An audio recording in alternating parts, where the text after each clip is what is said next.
Hello, everyone, and welcome to episode 2 of Do Chat. Cal and I are going to be discussing a couple of headlines, and then we're going to get onto the big topic, which I have picked this week, and it is it better to be happy or to be driven? And then we're going to finish off with our top 10, which is top 10 sporting icons, and I'm really, really happy to get stuck into that. So, without further ado, let's have the opening advert, whose quality I am never able to be sure about.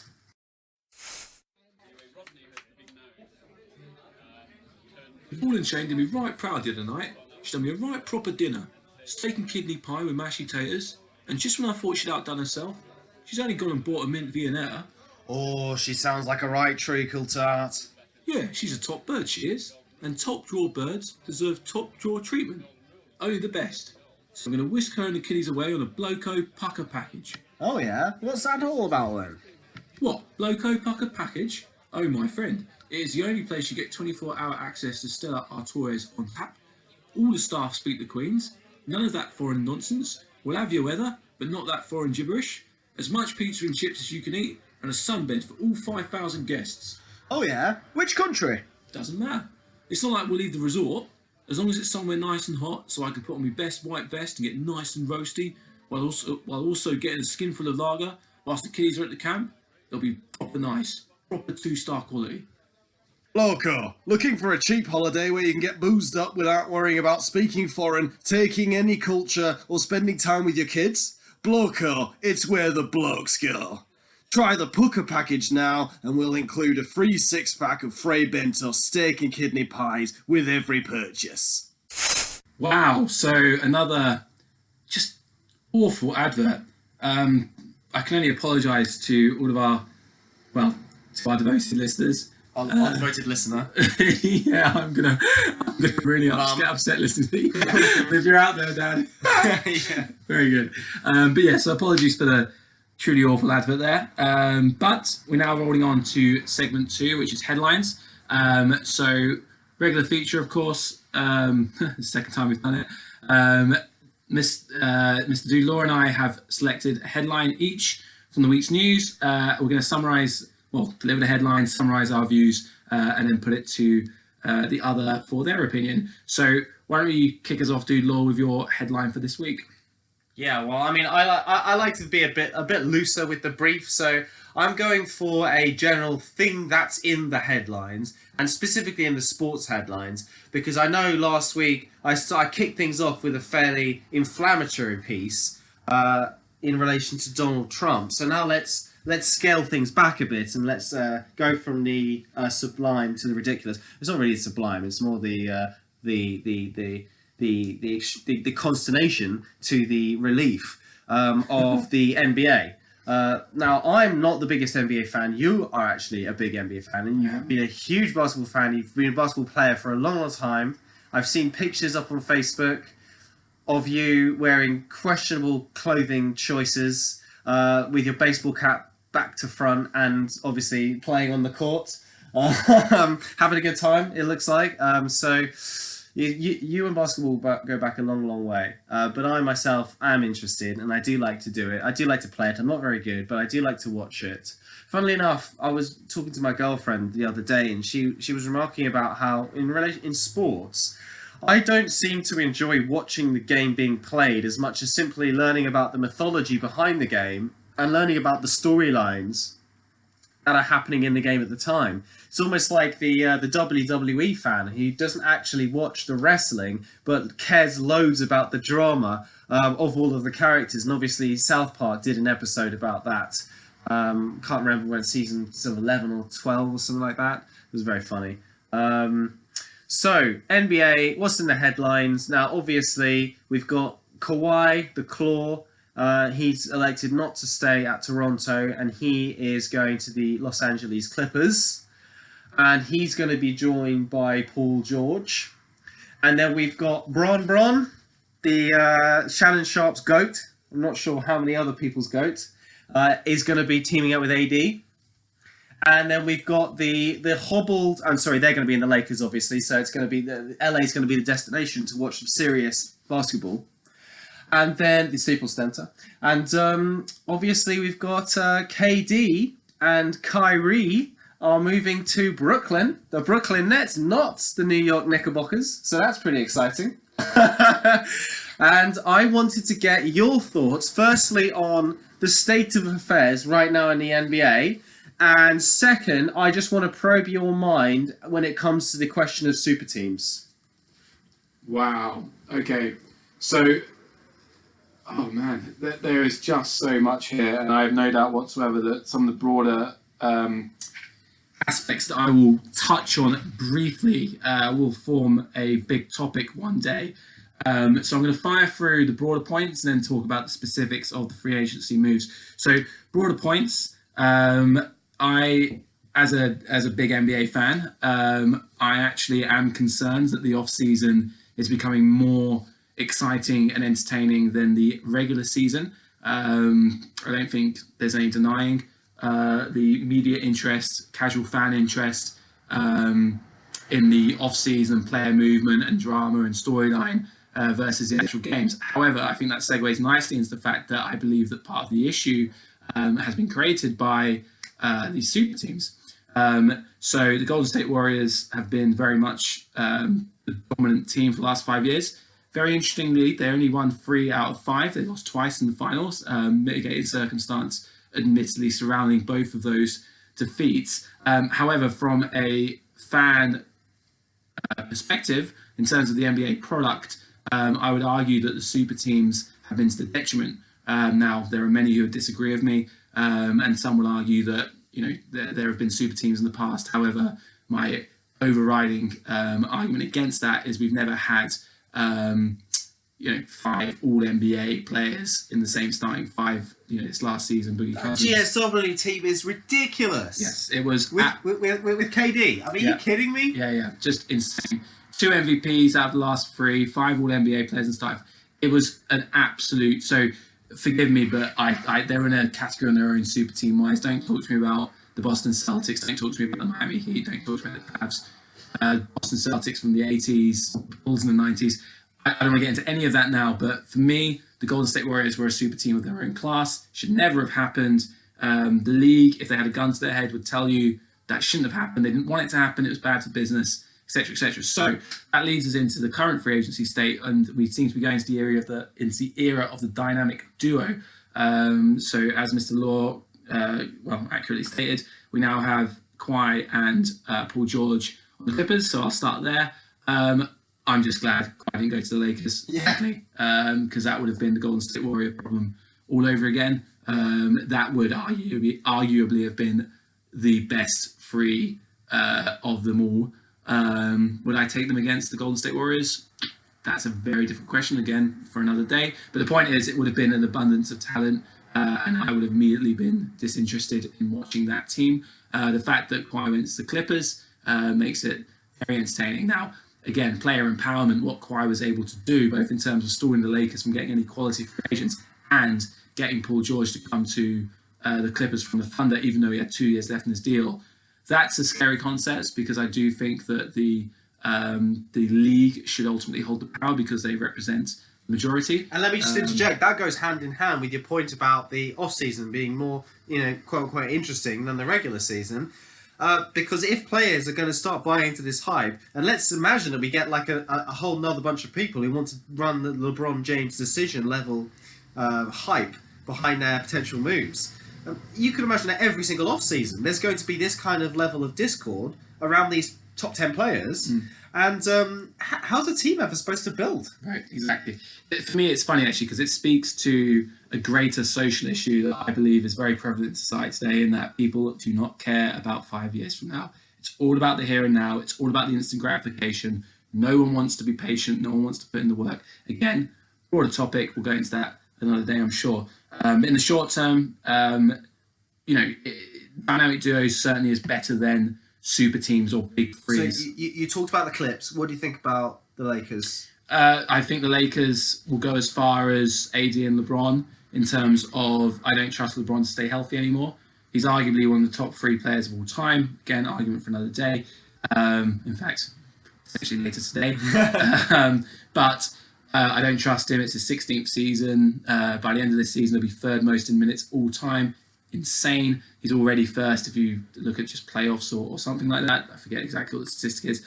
Point is, the dude's not going to be playing 36 minutes a game, or at least he damn well shouldn't be playing 36 minutes a game. Anthony Davis, very interesting because, there is an argument to be made that he's going to empty stats because the Pelicans never really got anywhere with him as the main guy. However, there's no questioning his talent. There's no questioning LeBron is one of the greatest players of all time. So on the talent scale alone there, and I do think they'll play well together, for me, it's a foregone conclusion that they're a playoff team. Can they crack the top four? Not sure. Can they get out of the second round in the West? Again, not sure. It depends on the bracket. I picked them against most of the teams in the West, but probably not against the Clippers, probably not against the Nuggets, possibly not against Utah. So I think they're probably fourth or maybe even fifth in the pecking order in the West, in my opinion, with the Clippers first. They're right now resolving their supporting cast, aren't they? They've done it now. It's up, yeah. I mean, they might. So the thing to the sort of caveat in all of this is, and I'm not sure how aware the casual fan will be of this, but if you're traded in the off season, or if you're a free agent in the off season, you can't then be traded again in the off season. You have to wait until you've been on your team for, I think it's like something like 90 days, December 15th. So 40% of the league are untradeable at the moment, unacquirable, if you will. So come December 15th, suddenly that cap is that restriction is removed. There may be some more player movement. The Lakers aren't done, is my point. Do you think Brooklyn, do you think they're going to make any noise? No, not next year. They haven't got KD. Pelicans? Pelicans will be a very fun team to watch. I think David Griffin's done a fantastic job. He obviously got incredibly lucky to pick up the number one pick. I am actually not as big on Zion as most. I think he needs to lose 30 pounds and maybe take the league a little bit more seriously. I think he's in for a bit of a rude awakening at the NBA level. But certainly, upside there is huge. Love Zion. Love Drew Holiday. Loads of players from the Lakers. Yeah, love Redick. The future's bright in New Orleans, but I can't see them making the playoffs this season. Quickly, what do you think about Westbrook? He's gone with Harden, Houston, right? Yeah. I just can't. I can't see that working. Oh dear. I mean, look, talent-wise, they're up there with anyone. Probably a tier below Clippers and Lakers, but they're up there in terms of KD, Kyrie on that level, I would argue, because I don't rate Kyrie very highly. In terms of Denver's pairing, Milwaukee's pairing, Boston's pairing, they're up there. So, again, playoff team for sure. How far can they go in the playoffs? Not very far, I don't think. I don't see Russell Westbrook and James Harden working harmoniously. In order for that to work, Harden's got to play off the ball, which I don't think he wants to do, because he can shoot, Westbrook can't. So I don't think they're going anywhere. And then I know we're slightly over time, but I don't know when we're next going to talk about headlines for NBA. Sure. Who do you think is going to win the East? I would have Milwaukee coming out the East at the exact moment. But I do think Philly are really up there. But I just give a slight edge to Milwaukee at the moment. And you're not going to think about Toronto repeating without Kawhi. No. Are they done? Yeah. No, I mean, again, second round, maybe. Certainly playoffs. I don't think they're done. I think Pascal Siakam's an amazing player and he's got a huge potential to reach that superstar level. But, that's a couple of years away at best. And they just don't have... Can't expect him to put it on his shoulders right now. No, and they shouldn't expect him to do that. Milwaukee or Philadelphia for me. West. Clippers. The Clips. Okay, cool, great. Right, let's get on to the next one. So what's your headline, Cal? So my headline for this week is, incredibly topical here in the UK because we have a new Prime Minister, Mr. Boris Johnson. So in a similar vein to yourself, I've played fast and loose with the headlines topic. I could, look on my news feed right now and pick a headline. Any number of headlines. Yeah. I mean, everyone's talking about it. Yeah, absolutely. So I'm not going to, do that. I'm interested in firstly making a bit of a statement on my own view of it, and then also getting your opinion. So again, for some reason, for my money, it has become fashionable to be pessimistic. It has become fashionable to criticize. It has become fashionable to predict doom and gloom and just complain. And I like the fact that when Boris speaks, I feel inspired. I like the fact that he's charismatic. I like the fact that he's likable. I like the fact that he's taking what many would consider to be a very controversial stance on several topics, least of which Brexit. But I don't feel like he is trying to hedge his bets. All politicians try to hedge their bets, but taking it with a pinch of salt. I think as politicians go, he's quite forthcoming on his stances, which I respect and admire. And I watched his I don't know what you call it, not acceptance speech, because he did that yesterday, but his first address as Prime Minister to the public. That's probably the best way to put it. And I found myself getting a bit emotional, to be honest with you, because he said a lot of things that rang very true with me. Is he a perfect character? Certainly not. Has he made, frankly, embarrassing mistakes as Foreign Secretary? Absolutely. But again, my thing with this is that his job in my eyes is twofold. One, it's to regain the public trust, which I think he is the man to do. And secondly, I believe he has to get people believing in politics again. It's funny, and again, this is far too lofty a comparison, I regret even saying this, but for me, he reminds me a little bit of Churchill and a little bit of Obama in terms of, I watch and listen to speeches from those great men monthly as a source of inspiration. And Boris isn't on that level. I regret the comparison slightly. But I like my political leaders to have an ability to inspire. I think he has that. And Theresa May really didn't. Absolutely. And again, it comes back, we spoke last week about Trump versus Clinton. And I just think there is something to be said for getting people behind you. Now obviously the direction you're going in is extremely important. And I happen to agree with Boris on that aspect as well. And perhaps if I didn't, I would take a different view. But the fact that he's got the motor, in my opinion, and the ability to motor other people is paramount, because you can lay the best track imaginable, you can have the best plan, the best strategy, the best views, but if you can't get people to buy into you and go with you, then it's useless. The genius in the ivory tower might not have a single shred of personability. Absolutely. And again, I think it's interesting you say the ivory tower thing, because I've seen a couple of posts today that have been quite insulting of the fact that another Etonian prime minister, and I'm just like, you want someone from some horseshit school around the corner? Is that, sorry, I've broken the swear policy, I apologise, but I'm quite passionate about this.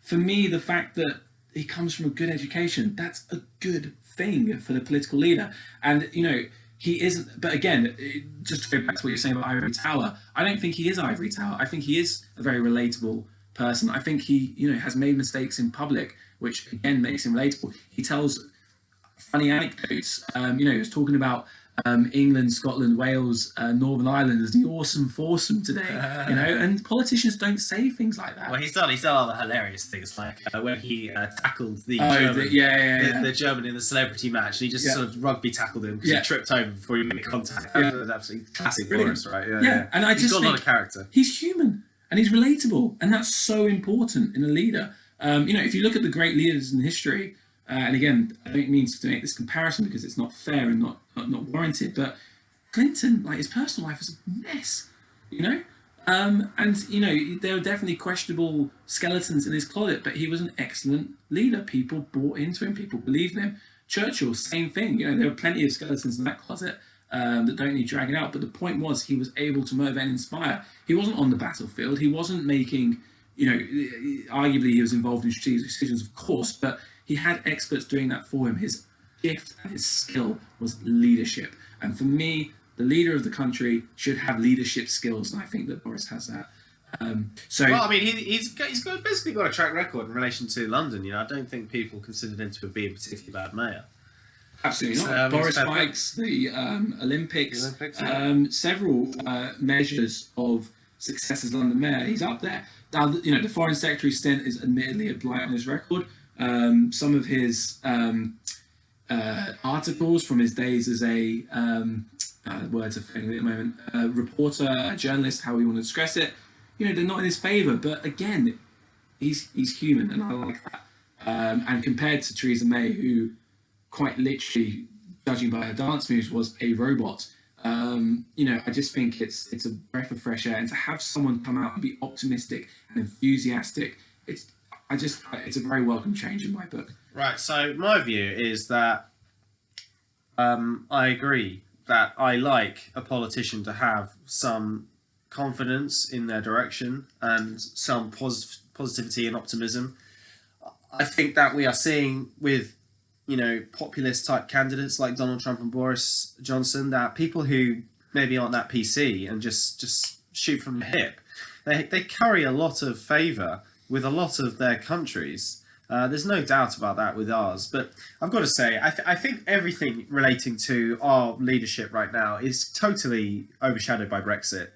I think it's all about Brexit. I think I don't know how much support Boris would have if he weren't the foremost, most strident Brexit fan. Yeah. But regardless of that, actually, from a practical perspective, as you may find, my politics often are quite practical. I don't believe that we should, if we have a country which is going to be executing Brexit, I don't believe that we should have a leader who doesn't agree with Brexit and he didn't vote for it. So I pretty much would have disqualified Theresa from the start, and I would have disqualified Jeremy Hunt and all of the rest who Absolutely. voted Remain. I personally voted Remain, and I still think Remain is the right decision. If I had the power, I would have a second referendum, but I believe that no decision about that can really be made unless there's a general election, and one of the parties actually runs with that as a manifesto pledge to have a second election. As the first sorry, when I said election, I meant referendum. As the first referendum was started because of a manifesto pledge from David Cameron. Yeah. I think Boris is actually quite slippery, personally. I've seen him argue different sides of different arguments multiple times in multiple years. Basically, he's a political opportunist. And I think he's extremely intelligent and totally underrated in his intelligence. And I think he's probably a bit sociopathic. But I'd probably say the same thing about Hillary Clinton. So, and like I say, I probably would have voted for Clinton over Trump. So I don't really know. I like a Tory who nails their colours to the mast, who doesn't try and disguise themselves as Labour in disguise, doesn't try to dilly-dally and dither and score as many political points with as many people as they can. I like someone who just goes out there and says, yeah, I'm pretty right-wing, I'm a Tory. Like Jacob Rees-Mogg is another example of someone I think is quite... He sets himself up as a target. If you want to knock down the target, you can. If you want to agree with him, at least you know where he stands, at least at the moment. I mean, I think Boris is... Personally, I think he's probably quite an unprincipled person, but ultimately... I have faith that whatever he's suggesting now in terms of where he's going to take his course of affairs as a prime minister, I have faith that he's going to stick with that because he's not stupid enough to do something that he didn't openly state he would. But yeah, so okay, I appreciate your positive your call for positivity. I do think positivity was needed. I think that we're going to have a general election if we're going to overturn the Brexit decision. And until we do that, and until we have an overturning, I do believe that as much as we can, we should try and pull together and respect which direction we're going. And we need someone who can unite the country as much as possible. And I suppose as far as any Tory goes, Boris is the most capable of doing that. It's so funny. Just we're going to close the segment now because we are slightly overrunning. But just to say that it's funny how often people criticise him for jumping on the Brexit bandwagon, air quotes there. And look, I have no doubt whatsoever he saw Brexit as a vehicle to success. I have no doubt in that whatsoever. But for me, that just speaks to his intelligence, his ability to foresee.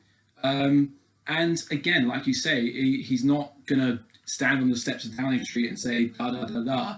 And then he just can't. On this scale, you can't go back within such a short period of time. So, I think absolutely he may have questionable motivation for the decisions he's made. But frankly, who knows what anyone's individual motivations are. And for me, in that position, the ends may justify the means. How moral do I need my PM to be? It's not my moral guidance. I have other sources for that. What I need is for someone to act in the best interest of the country, which will also act in their best interest. If there's a mutual benefit there, then there's that. And perhaps that is slightly cynical of me, but again, I think people need to accept politicians for what they are, and they some might describe it even as a necessary evil. But again, I just love the fact that I watched his speech today and I smiled and felt optimistic about British politics. And What amazes me is, regardless of what you think, you really can't argue Jeremy Corbyn is not that kind of person. Oh God, no! I mean, again, He's just not that kind of person. Without meaning to get too far down, right versus left or whichever, I also would vote Boris in as leader of the Tory party, because I believe that he is able to capture some of that middle ground, take some of the Brexiteers away from the Brexit party, and actually stand a chance of winning a general election, whereas I don't think Hunt was that. Same for most of the other candidates. I agree. I think that Hunt would probably lose to Corbyn. I think that Boris versus Corbyn is really hard to call. Yeah, okay. Okay, cool. Awesome. So that's this week's headlines. We're now going to take a break for some adverts. My fingers are crossed that they may be of some semblance of caliber, but feel free to just fast forward or whichever. They're probably going to be bad.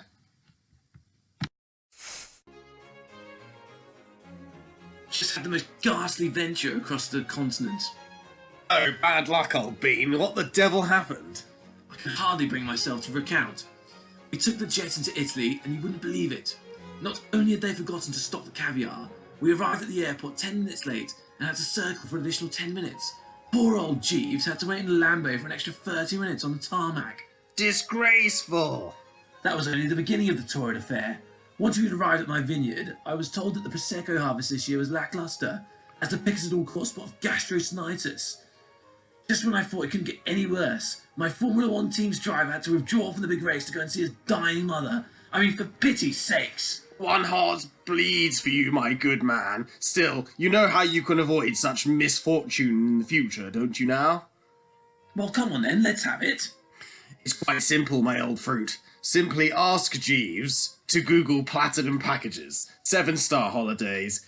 Book before the end of July to ensure your swimming pool full of cash still has the fresh off the mint aroma that simply sets one's heart racing. Right, well, the less said about that, the better, I guess. So, just wash the taste out of your ears, and let's just try and imagine that never happened. Big topic time. Is it better to be happy or to be driven? That was my idea. I got this idea from an article from a modern philosopher called Slavoj Zizek. I'm not exactly sure how you pronounce his name. Slavoj with a J, as you do, Zizek.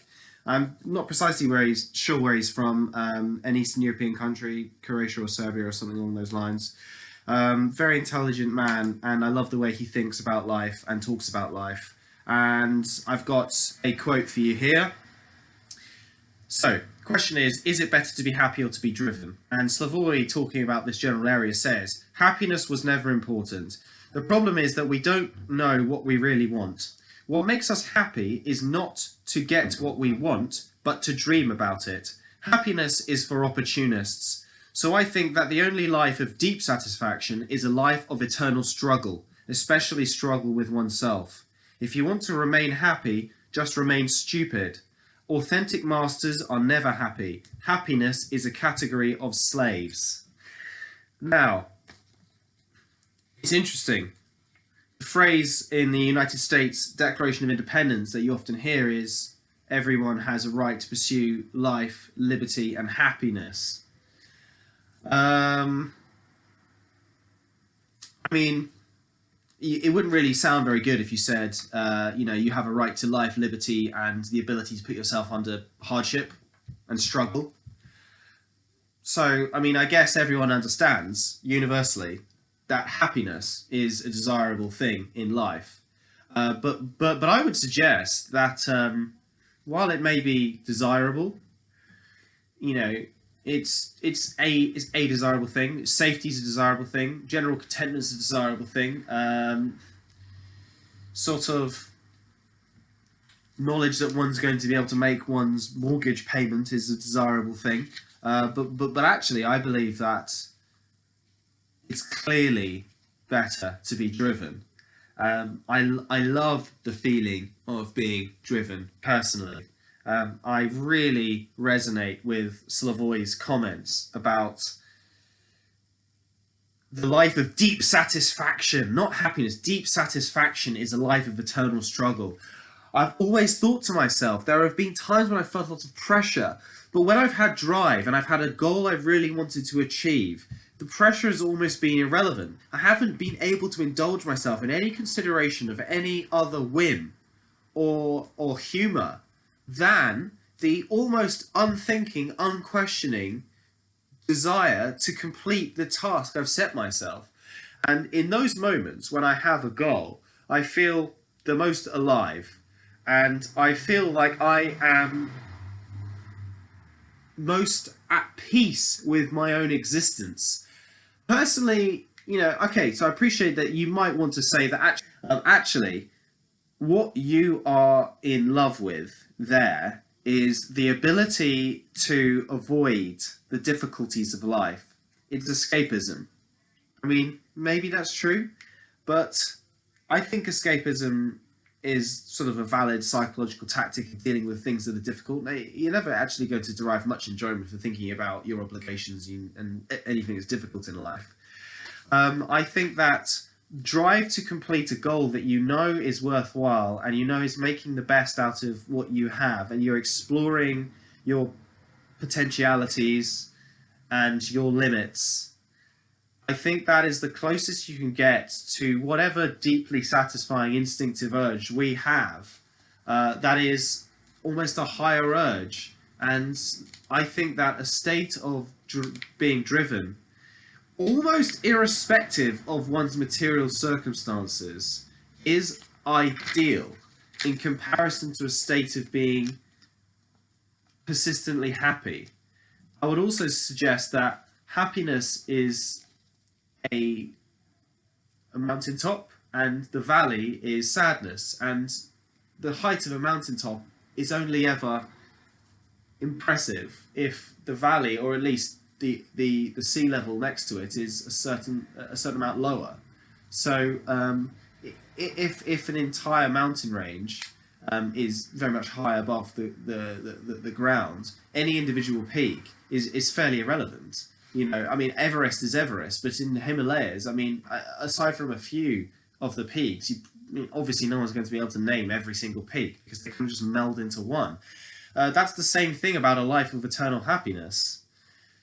You'll experience diminishing returns for every spike of happiness, and essentially chemical spike of dopamine you get is a matter of fact that you will become more resistant and less able to be persuaded and moved by it. I should just quickly interject here with a bit of reflection. I'm not really intending this discussion, this big topic discussion, to be as much a debate. I'm not exactly decided in my view. I think my view about what really matters in life definitely changes on a monthly basis. And I'm actually hoping that this will be sort of more of an opportunity to just explore where we approach the topic from. I find that really useful to talk to someone else who thinks about things like yourself, Cal. I want to see how you approach the topic, and then I want to see if it develops my thoughts at all. And I'll very quickly also touch on John Stuart Mill. He is a philosopher, and he argued that happiness has utility, but he said it's better to be a human dissatisfied than a pig satisfied. Talking about higher pleasures taking priority over lower pleasures. So, artistic expression and the sense of completing an act of artistic expression has more meaning to it than just having sex all day long.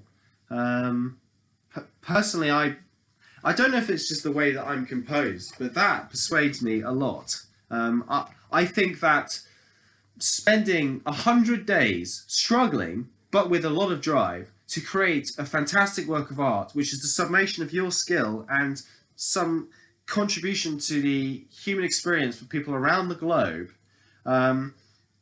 even if it includes 99 days of hardship, 1 day of moderate feeling of success, and then a slow burn of pride for the rest of your life, in terms of putting a number on what this means to a life, I believe it is almost infinitely more valuable than spending those 100 days in mindless hedonism, being quote unquote happy, satisfied, experiencing pleasure every of those days, but never really having anything to be proud of or to look back on and to derive any kind of persistent satisfaction from.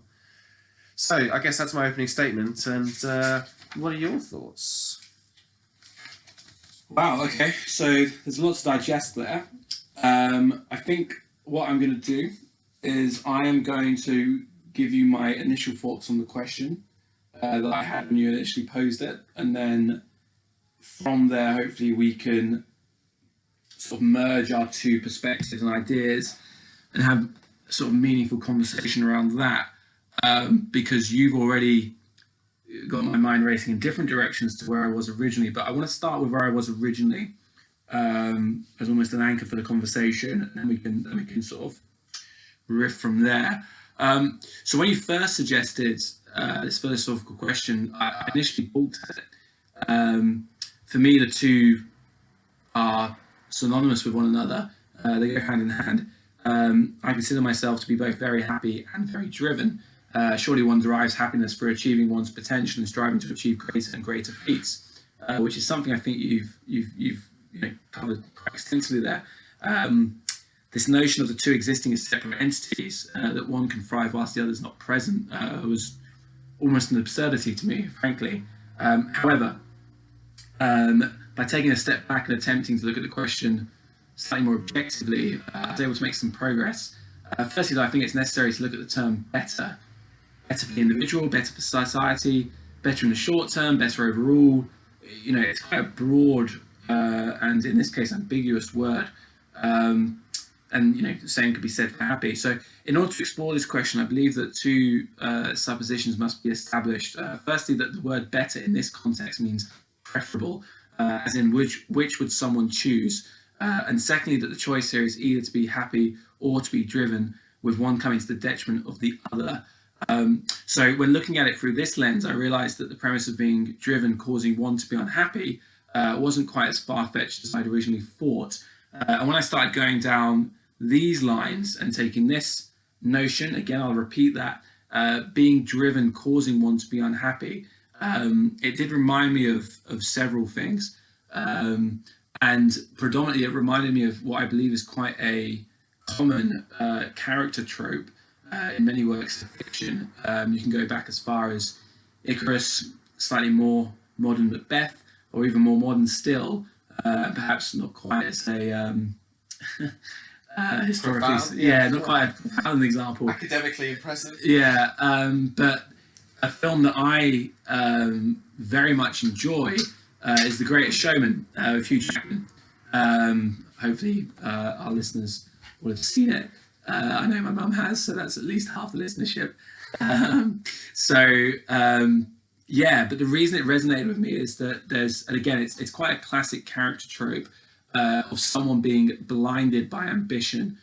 So in The Greatest Showman, Hugh Jackman's character, I think it's based on a true story, so perhaps fiction's not right, but I'm pretty confident they've embellished a significant amount of it. So Jackman's character, I forget the guy's name, famous entrepreneur, I think is the best word. To call him a circus man is derogatory for his accomplishments. But anyway, the point I'm trying to come on to is he sings a song at the end called From Now On. And the lyric is, from now on, these eyes will not be blinded by the lights. And he talks, he's basically saying that his ambition got the better of him. It caused him to lose sight of what was truly important to him. He just wanted to grow his empire, all the rest of it. And again, I think that this is the one argument that I consider valid for being driven being to the detriment of one's happiness, because I do believe it's possible to get to a state of never being satisfied, or it never being enough. And actually, you then get caught in this horrible cycle of constantly seeking more, And again, I am quoting the songs here. I'm hoping people are getting these. If not, I'm happy to claim credit. But I do think that being driven is extremely important, and I do believe there is far more to be gained from setting a goal or a challenge, if you like, and striving to achieve it. I believe there is great benefit to be had from the struggle. But equally, I believe that at some point you have to make peace with your lot and actually stop seeing the grass is greener on the other side. Or I think a lot of this depends on perceived capability of yourself. So I think for some people, this is going to sound a bit extreme, but for some people, getting out of bed in the morning is an achievement. For other people, their capability means that if they don't make it to Prime Minister one day, they've failed, air quotes.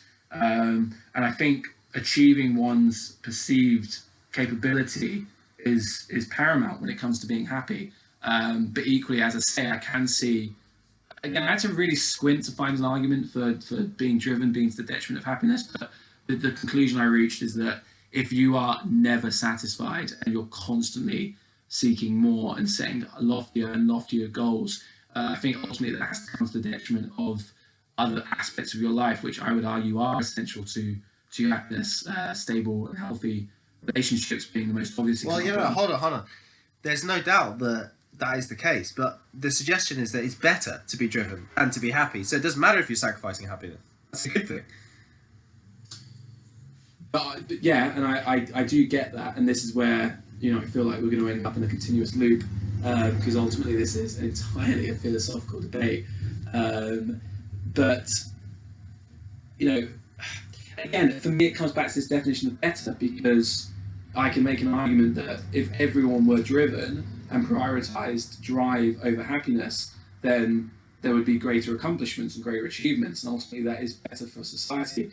In terms of better to the individual, are you better off achieving all these great things whilst never being happy? No. If I had to choose between the two, I would definitely choose happiness. You only live once. And, I kind of feel like happiness is the ultimate goal, surely. Now, what makes you happy is very important. So I, for one, wouldn't be satisfied with, I don't mean to speak derogatory of anyone or anyone's life choices. This is entirely a personal preference thing, but I wouldn't be satisfied with earning minimum wage and, living with my parents until they die and whatever. Some people are perfectly happy doing that, but for me, it's just so difficult to separate the two. That's what this keeps coming back to for me. Okay. So you're having this really difficult time trying to disentangle the concept of drive and the concept of happiness, because from the sounds of it, you have decided that happiness is literally the experience of anything positive in life, and every positive thing is simply a subset of happiness. So you're saying that being driven is to be happy, to be safe is to be happy, right? To be content is to be happy. I would argue that no, I'm almost taking the opposite approach, because well, actually, I'm saying that defining happiness is so damn difficult, because you just said... Yeah, well, you've got to make an effort of it. We speak in English language, right? The whole concept of language is that we try to approximate what we mean when we say words, and linguistic confusion is no, but it has to be engaged in. We have to engage in linguistic confusion. My point is that different people derive happiness from different things. So no, because we're actually trying to talk about, is happiness the one thing that is the experience of positivity, of anything positive for the human being, and drive, being driven, is a subset of happiness? Or are we agreeing? Are we able to agree that happiness is one thing that you can experience, which is positive, but there's other positive things, like, is pride actually happiness? I don't think by definition you can separate the two. So well, in that case, your argument is, yeah, I can totally see how, if you take that view, right, the question is nonsense. I think it's nonsense. I think it's thought-provoking, but again, it's philosophical. I think happiness is a philosophical term. Well, no, I mean, what I'm saying is that if you consider that being driven is just a subset of being happy, it's a very strange question. Well, no, because so my interpretation here It's is basically like saying, do you prefer drinking any liquid or orange juice? That's a ridiculous question. I understand what you're saying. Because the answer is, well, any liquid, because that includes orange juice. And as I mentioned in my opening statement, I did initially balk at the question, and I did find it extremely difficult to separate the two because it's so ingrained in me that they are, as I said, synonymous. They go hand in hand. However, is it possible to experience drive without experience happiness? Absolutely. If you don't derive happiness from it, then fine. Is it? And again, come back to better. Better is such a loose term. Yeah, okay, so I mean, you don't have to continually question the concept of better. I appreciate you're setting out that there is some impreciseness about the word better. Like, let's agree that there's impreciseness there.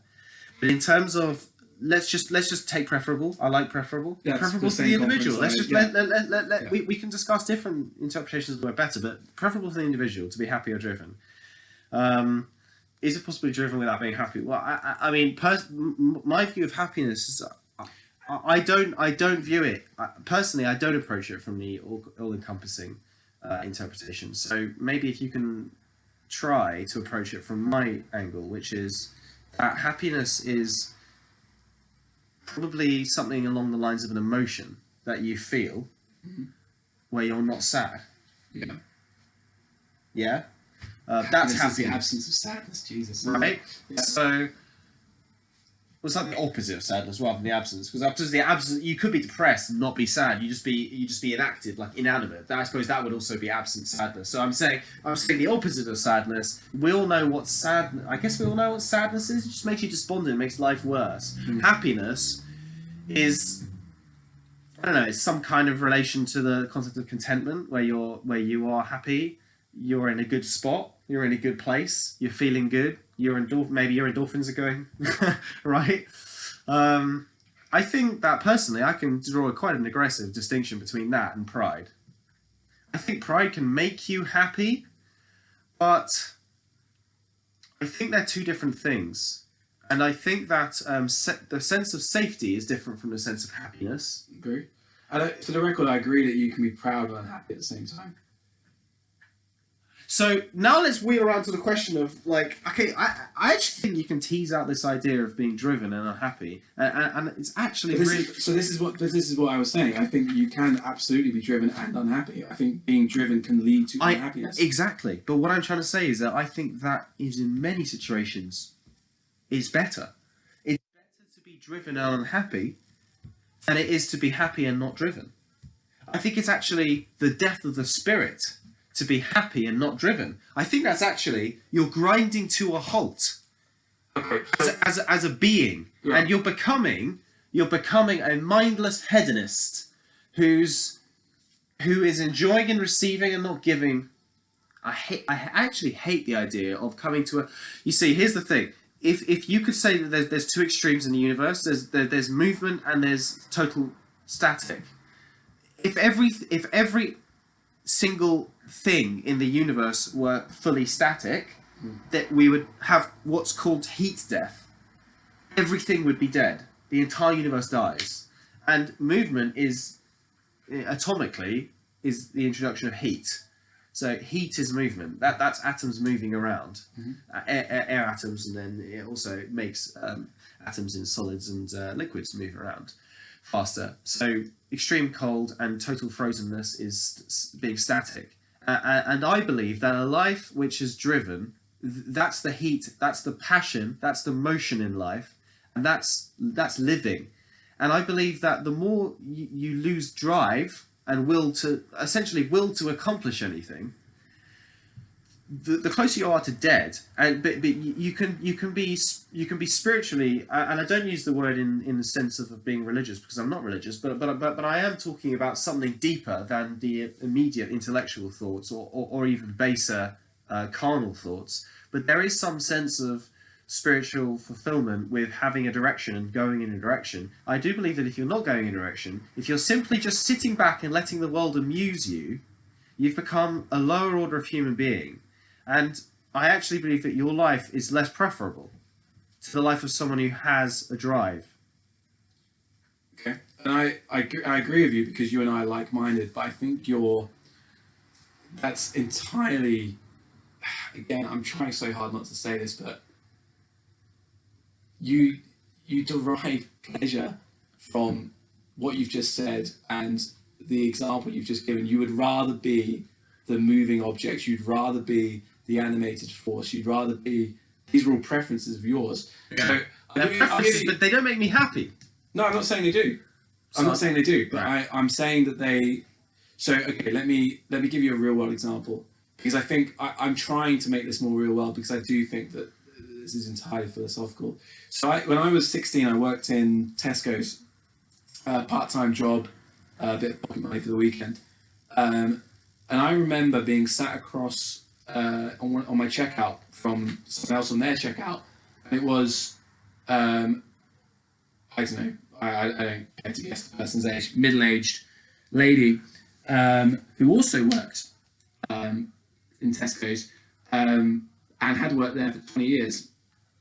Same job, same pay grade. I assume minor inflationary increases, but same pay grade.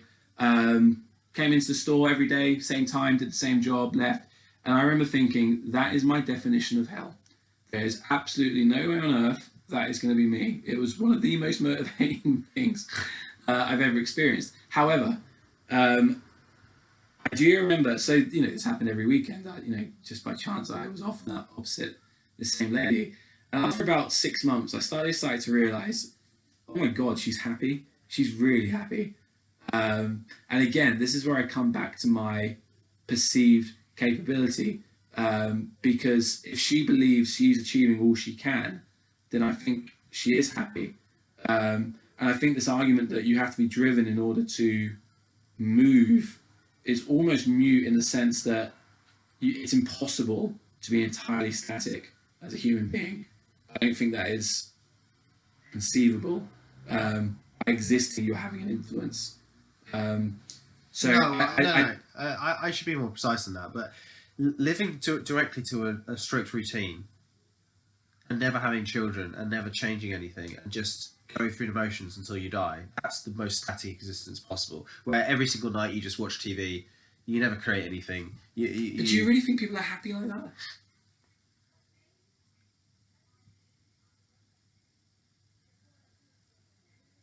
Probably not. They're probably just avoiding existential questions. But I wasn't necessarily saying that was an example of happiness. I was giving you an example of someone whose life is static. Yeah, I understand that. And again, I think to start to work towards a conclusion on this, I think it is better, it's preferable for the greater, whatever you want to call it. If I had to choose between everyone on earth is happy and everyone on earth is driven, I would pick driven every time because I think.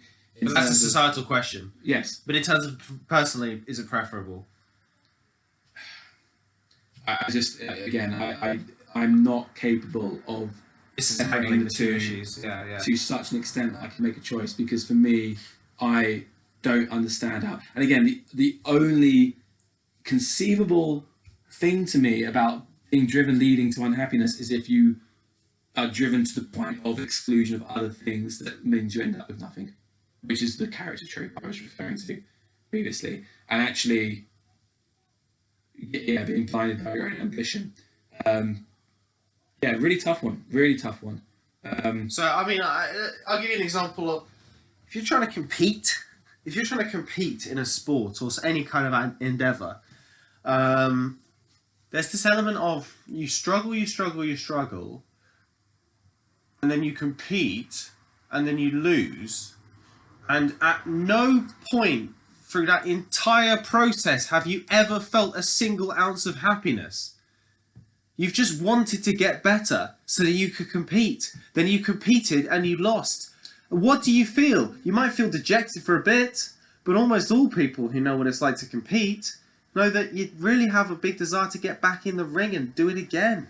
I do totally understand that, but I don't think anyone ever has been successful in a sport that they didn't enjoy at some level at some point. It's interesting you say that because enjoyment and happiness, that's a tough one. I think they're disentangled. I think they're different. Okay. Because you enjoy sport when you get into it.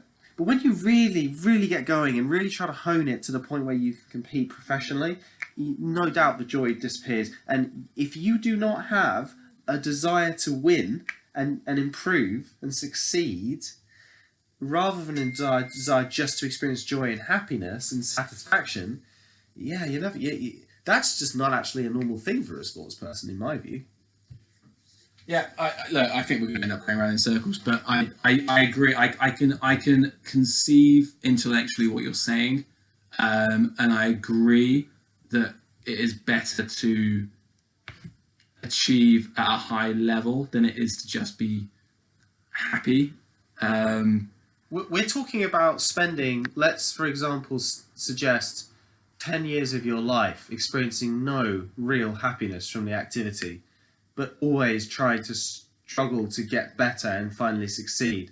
Man, the feeling of success, the payoff there, not only is that incredible, I can imagine just once you've got it, the next stage, the next thing you want to do, that's addictive and amazing. And oh man, the progress. I'm reminded of Albert Camus, the philosopher, who wrote an essay called The Myth of Sisyphus in 1942, and it concludes with, "The struggle itself is enough to fill a man's heart. One must imagine Sisyphus happy." So I suppose Camus in there has suggested the struggle is the source of happiness, and really it's down to your perspective as to whether you understand that you are happy while you are driven. So Camus' view is that the question itself is incorrect. I like that. It's a good one. I think that probably lines up with what you have to think. Yeah. I mean, if I were to finish with my ultimate view to the question, I am persuaded that that view is probably right to an extent. But I distinctly recall situations in my life where I've been extremely driven and have not had even one sense of one iota of apprehension of being happy. Just all-consuming desire to undertake an activity. And maybe it happens differently for different people, so maybe that's a big thing. So personally, it probably is preferable to be driven. But I'd say in my life it's probably 70-30. 70% driven, 30% happy. I don't want to be permanently unhappy in my life, even though I've got a goal, because you end up like being some tortured genius who can commit suicide at age 50 with a completely unsatisfied life, even though you may have written this amazing art. But at the same time, I don't want to be someone who's consumed with simply trying to maximize my pleasure in my current existence without any kind of trying to accomplish any kind of goals which involve struggle. But then again, you might argue that I find struggle extremely pleasurable. It's tragically, it's the classic conclusion of a little bit of column A and a little bit of column B. Yeah. But definitely a discussion worth having. I really enjoyed the mental exercise. You really did challenge something that was fundamental to me. So awesome. Okay. So that was this week's big topic. However, I believe I am stealing the thunder from my colleague here, who should be introducing the adverts. If you want to jump back in. No, I'm good with that. I don't believe they deserve any more fanfare than we give them by simply stating in a throwaway manner, cover your ears and grimace and try and get through it. Here come the adverts, and then we're going to talk about something useful after. Coming up on this Friday's episode of Into the Vortex with Bo Rockfield, Bo gets into it with a world-renowned psychology professor. And that's when I realized that women really shouldn't have been given the right to vote in the first place. Really? Wow, that's fascinating. Yeah, it really should be more of a seen and not heard thing. Sure. Hold up, John. Bring up that picture of the hippo that stopped traffic earlier. Jesus, that thing must weigh 10 tons. It could crush a can by batting its eyelid. I really don't see the relevance. Shut up, man. Look at that package. That thing would be like using a bulldozer to crack a nut. You'll have to tune in this Friday for the rest of this fascinating take on feminism. Okay, I'm gonna have a word with the producer. It's the adverts or it's us. I cannot believe we're attaching ourselves to such tripe. Okay, next segment. It's the top 10. Well, it could be top 5, 10. We play fast and loose with that. But this week it is a top 10. And it was my esteemed colleague, Mr. Dude Law's turn to select a top 10. And he selected the top 10 sporting icons. Now, there's a couple of disclaimers to go with before we go through our lists and fresh it out. The first of which is that I believe I speak for both of us when I say we attempted some objectivity. Both of us have sporting preferences and sporting biases, but we wanted to be objective. My colleague here has been incredibly objective, in fact, with his spreadsheets. I'm starting to feel slightly foolish by comparison, but we'll see. But there's a touch of subjectivity. There's an element of again, personal preferences and familiarity with the sports involved. Yeah, and I have a couple of biases in mind. I freely admit that there are a couple of mine that have absolutely no business being in this list, but I've included them because it's personal to me. So yeah, I mean, icon is a very, very loose term, but I think we're talking about all-time greats. So without further ado, I think the best way of doing this is to run through our top 10s each. We can elaborate when we debate, I guess. Let's set out our stalls. Yes. And then let's try and come up with some kind of mutual top 10, and then when we're doing that, we can wax lyrical about how great the people are on the list. Okay, fantastic. Okay, so in order from 10th to 1st, so descending order. And again, a couple of these I'm not going to win any arguments on, and I freely admit that now. They'll be very easily spotted, I believe, as I go. But at number 10, I've got David Beckham. At number 9, I've got LeBron James. At number 8, I've got Arnold Schwarzenegger. At number 7, I've got Roger Federer. At number 6, I've got Lionel Messi. At number 5, I've got Usain Bolt. At number 4, I've got Pele. At number 3, I've got Michael Phelps. At number 2, I've got Muhammad Ali. And at number 1, I've got Michael Jordan. I do also have 5 honourable mentions, but let's see as they come up later. Mr. Law. I have got in 10th spot, I really can't decide between Jahangir Khan and Hakuho Sho. Jahangir Khan's a squash player and Hakuho Sho is a sumo wrestler. In 9th place, I have Sugar Ray Leonard, the boxer. In 8th place, I have Diego Maradona, the football player. In 7th place, I have Cristiano Ronaldo, the football player. In 6th place, I've got Don Bradman, the cricketer. In 5th place, I have Roger Federer, who is a tennis player. In 4th, I've got Usain Bolt. In 3rd, I have Tiger Woods. In 2nd, I have Muhammad Ali. And in 1st, I've got Michael Jordan. Okay, cool. So we both have 1 and 2 the same. Can we cement those? We'll give them a little bit of tribute now, but should we just agree we cement 1 and 2? Definitely, yeah. Okay. Well, it's funny, we have literally Michael Jordan and Muhammad Ali. Yeah, if I talk Jordan, you talk Ali, and we can add a little bit to each other if you want. Sounds good. So MJ, His Airness, Michael Jordan, the GOAT. I've just looking for his resume. I could talk all day about his resume and his records and his achievements, but I picked a few highlights. 6-time Finals MVP, 5 times regular season MVP, 6-0 in the finals, never went to a Game 7. Defensive Player of the Year, 10-time scoring champ, 3-time steals leader, all-time points per game in both the regular season and playoffs, as in he averaged the most points in both those categories. 5th all-time scoring. Dude retired twice, came back. Just absolute legend. Changed the game. Again, I could go on and on and on. But I believe that's a good summary, and we have a lot of debating to do. So why don't you pay tribute to Mr. Muhammad Ali? So Muhammad Ali, it's just so easy to accept that people call him the GOAT and just deal with it. Let it wash over you, and then you can talk about stats and you can talk about fights and capabilities with other fighters, and everyone just accepts that Muhammad Ali is the top guy.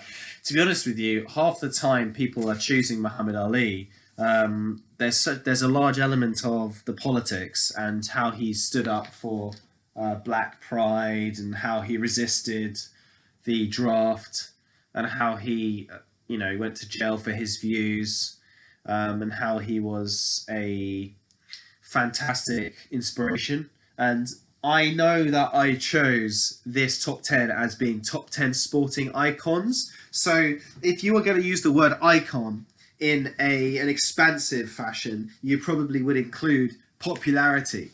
But actually, when it came to ranking my candidates for the top 10, I did not include popularity as one of my categories in my Excel spreadsheet. You might be interested to hear what my categories were, so I'll be bringing them up when we talk about any disagreements. I ranked every sportsman and woman and athlete in the categories of dominance, the level of adversity / competition that they dealt with, transposability, which means their ability to compete in any era, X factor, which I gave myself a wide berth on. Just that could include, I suppose, popularity, but I meant it more to be how much did they change the game, basically. Like what did they really bring? What's spectacular about them? Are they, do they have that extra stuff? Body of work, which refers to how long they were successful for. Uniqueness, because I feel that it's hard to make an argument that you are the greatest of all time if someone else was basically exactly the same as you. And then I had a -10 for detraction. So just any, and I actually stated my reason for detracting points of each of my people, and I detracted quite aggressively wherever I could. So, for example, for Michael Jordan, I detracted points for his failed stint in the MLB, and I also detracted points for his performance in the Wizards. But in terms of Muhammad Ali, I didn't think about his popularity. I gave him a 10 in X Factor, but that's just because of his amazing personality. It's one of the best personalities of any sportsman of all time. He's one of the quickest-witted, most amazing people that ever lived. At least in the time when we had any method of recording how people were. Then tussled with a whale, handcuffed lightning from thunder in jail. Yeah. If he goes back any further, he'll end up in a ringside seat. Yeah, I love it. So good. But no, Muhammad Ali, wow, what an amazing character. And funnily enough, he actually flunked out of... there was some kind of element of the story where he flunked out he purposefully flunked out of a military physical by scoring an IQ of 70. Which I find it hard to believe that he did that intentionally. Sorry, he did that unintentionally. He probably did it intentionally.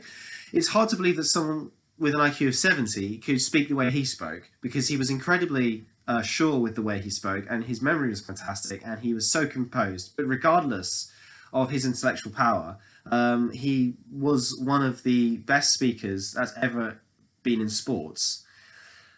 That was one of the reasons I gave him an X Factor. But frankly, I ranked him 10 in X Factor, mainly just because of how fantastic his style was and how incredibly inimitable many of the things that he managed to do in boxing were.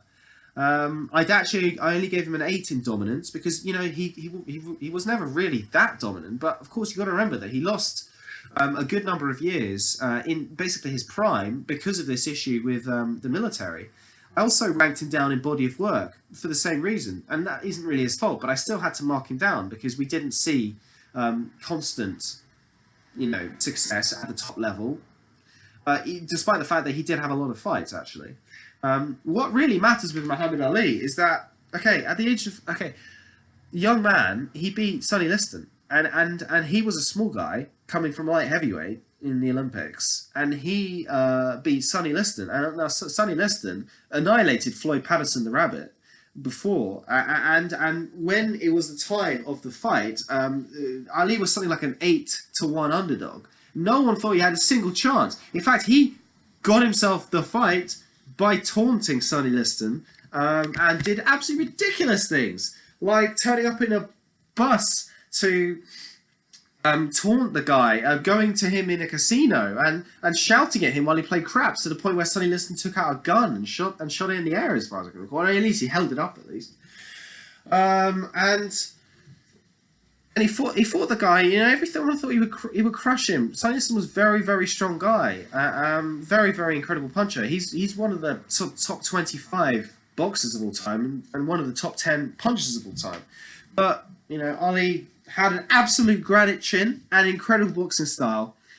Ali beat him in a long fought fight where, to be honest with you, they accused Sonny Liston of putting some sort of irritant on his gloves, which messed up Ali's vision, I believe, in about third, fourth round.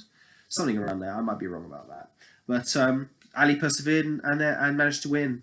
Okay? But it's really important to note that Ali, that was kind of Ali getting started. Then once he got the confidence, got the bit between his teeth, he came out and he knocked out Sonny Liston in round 2 in a rematch. So everyone thought, okay, so you got a bit lucky, you kind of took Sonny Liston off his guard. Now he's going to get his hands on you. He's going to get a big pause on you. He's going to spin you for 6. Ali comes back and wins. And then, okay, so Ali lost to Joe Frazier when he returned from his sort of hiatus. He beat Henry Cooper in England, and he fought a few other fights in like Germany, I believe. But he came back and fought Joe Frazier. Joe Frazier was actually quite a nice guy to Ali when he was going through his struggles. And Joe Frazier beat him in a 15-round unbelievable fight. I can't. My memory's never great, but I believe it was the Fight of the Century. It was called. And then Ali, and there's basically Joe Frazier went and got absolutely annihilated by George Foreman. George Foreman knocked him down 6 times in 2 rounds. It was disgusting. George Foreman was way too powerful, but frankly, the styles did not mix. Joe Frazier just ducked his head into every punch, and you can't duck your head into George Foreman uppercuts. You're just going to die, which is what pretty much happened. But the fact is that then Ali, when it came to the Rumble in the Jungle, had to fight against George Foreman, who had crushed the man who beat him. I mean, then he pulls off the most ridiculous success that comes from psychological warfare, complicated tactics, a granite chin, amazing ability to roll with punches, a fantastic ability to understand the rhythm of your opponent and constantly stay in the fight, talking to your opponent while they're trying to beat you. But Ali beat George Foreman. Okay, he beat Joe Frazier twice anyway. He basically beat everyone who was important and worth beating. He actually struggled against Ken Norton and lost against Ken Norton, which was actually something I gave him a mark down on. But quite frankly, I've got to say, this is really important, right? I think that the Ali in age 27, age 28, 29, 30, okay, he was not the best Ali. I think the best Ali beat Sonny Liston in round 2, knocked him out with a small punch. They call it the phantom punch because you can barely even see it on TV. Okay, I believe that Ali at age 22, I believe that he would beat any heavyweight in history, including now, easily. Okay, so that's why. I mean, I gave him a 10 on what I call transposability, and I did mark him down 5 losses to Joe Frazier and Ken Norton, but he was my clear second spot. So let's get on to the next one, shall we? Okay, so God, this is where we're gonna fall out. But I had Phelps third. I know he's not on your list. Is he? Michael Phelps is on my list, but he's not on my top 10. Top 10. Okay. So I think we've had this conversation off air, and we're basically going to argue about the Olympics and what sport and all the rest of it. So my view on this particular topic is, in terms of dominance, what I consider to be iconography, and just excellence, Phelps is, almost second to none. I'm pretty confident he's the all-time Olympic medal holding record, certainly for gold medals. So for me, that was it really. I'm not a swimming fan. I've probably watched him swim twice, just at big events in the Olympics. He has no personal significance to me. Again, I'm not a swimmer, but I just felt like, give the man his due. 28 Olympic medals, 23 of which are gold. One of which he won, well into his 30s. It's pretty damn impressive. However, I'm not married to it. I'm sure you're going to dissuade me to move him down. Who did you have third? Usain Bolt. Okay, so I've got Bolt 5th. And again, I think Phelps is more technically proficient than Bolt. I think Bolt is pretty much as close to raw talent and genetics as you can get. For me, I'm trying to use your language here. I actually put that as a detractor because I think there's more to be said for technical proficiency. and hard work versus just sheer freak genetics. But fastest man of all time is one of the best titles for anything I've ever heard. I know that you'll argue that land speed and running speed is one of the most desirable attributes in any sport, virtually. So I can be persuaded to move Bolt up and take Phelps out. I am relatively open to that. We had this discussion off air, and I'm kind of prepared to concede that one because there are other. Well, don't give up before we even started. Well, I mean, I think this is going to be semantics because. Fine. Well, let's entertain it for a second. Okay. Now, you don't have any other athletes in your top 10. No.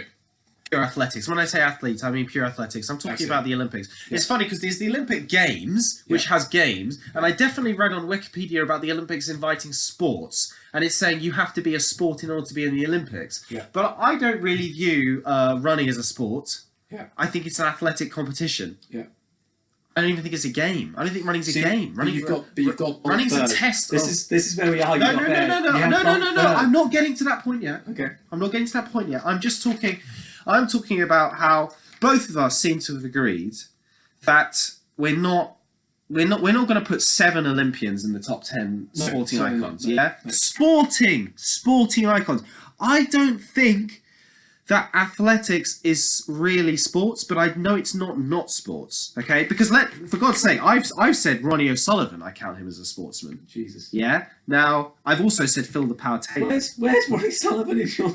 Where is he? Ronnie O'Sullivan is at the same level as Michael Phelps. Now, I don't think that snooker is a sport. I'm not even sure golf's really a sport. I think golf is a game with an athletic element. I think that darts is definitely not a sport. No way in hell is darts a sport. But I don't really think running's a sport, and I don't think any athletics are a sport. I don't think javelin's a sport. No way. I don't think archery's a sport. 2 words. Physical exertion. Okay, so I don't think archery's a sport. Agree. I don't really think javelin's a sport, but archery's a physical exertion. But anyway, and so darts is actually just javelins, but in a smaller distance if you think about it. Sure. The Northerners call it arrows. But so is fighting a sport? I mean, God, I don't know. So I think that you're dealing with like this incredible linguistic confusion, and it's kind of like. I think beyond. But I just want to interject there slightly because the reason that I agree with you to an extent in terms of. I'm almost ranking sports as much as anything else. So for me, the fact that it's running and swimming are detractors, but they are massively outweighed by the level of dominance and the level of achievement that individual has, even though it's in a lesser sport. I'm still not getting onto the Usain Bolt versus Michael Phelps question yet. No, I know you're not. I'm finishing the treatment of I just want to have this mini rant because I saw someone with a top 10 when I was researching this topic, and it was like 6 or 7 Olympians. I've got it written down somewhere. Where was it?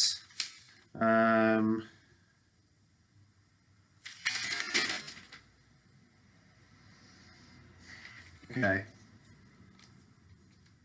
Yeah, it was a complete university guide, and I'm not exactly sure who wrote it, but they gave Martina Navratilova in 10, Steve Redgrave, Michael Schumacher, Jackie Joyner-Kersee, Michael Phelps, Roger Federer, Bolt, MJ, Muhammad Ali, and Pele. So I guess that's not that many. But I definitely saw quite a lot. I saw a lot of tennis, and I saw a lot of athletics and Olympics. I'm really not persuaded about something like Steve Redgrave. How is rowing a sport? Rowing's just something you do on an ergo, and you just happen to have done it on the river. But anyway, okay. Wow. So, how is it a sport? God. It's literally just a cardio. I mean, come on, man. Oh my God. Come on. Anyway. So, I'm not getting anywhere near that. So here's the thing. Regardless of that, I mean, I'm going to piss off a load of rowers right now. I think you've just cut out like half our audience.